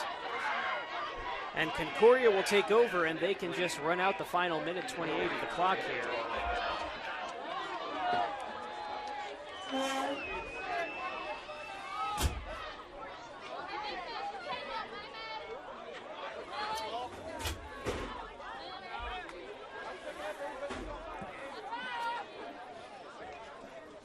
So again, your final score here is going to be 35-16. Wayne will fall to 0-7. They have a matchup with Homestead at the Spartans next week. Concordia will get their third win of the year. Move to 3-4, and they play Carroll next weekend. I believe they are back at Zollner for that game. Davis in victory formation. Takes a knee here.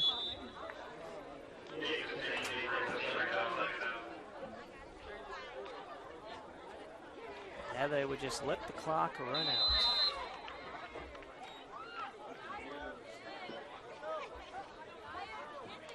You're round the clock, bud. What's that on the clock? You gotta tell somebody.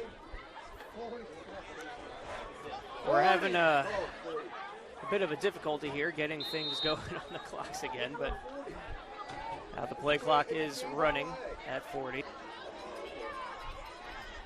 I didn't see it.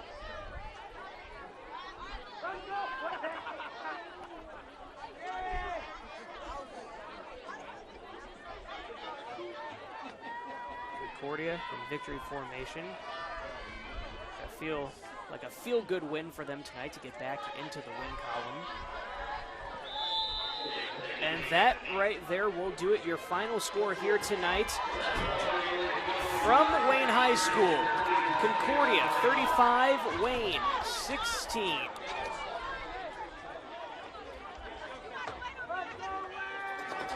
I'd like to thank you all for joining us here on SummitCitySports.com tonight. I am Rex Smith and hope you have a great evening, and we will see you next week. Have a good one, everyone.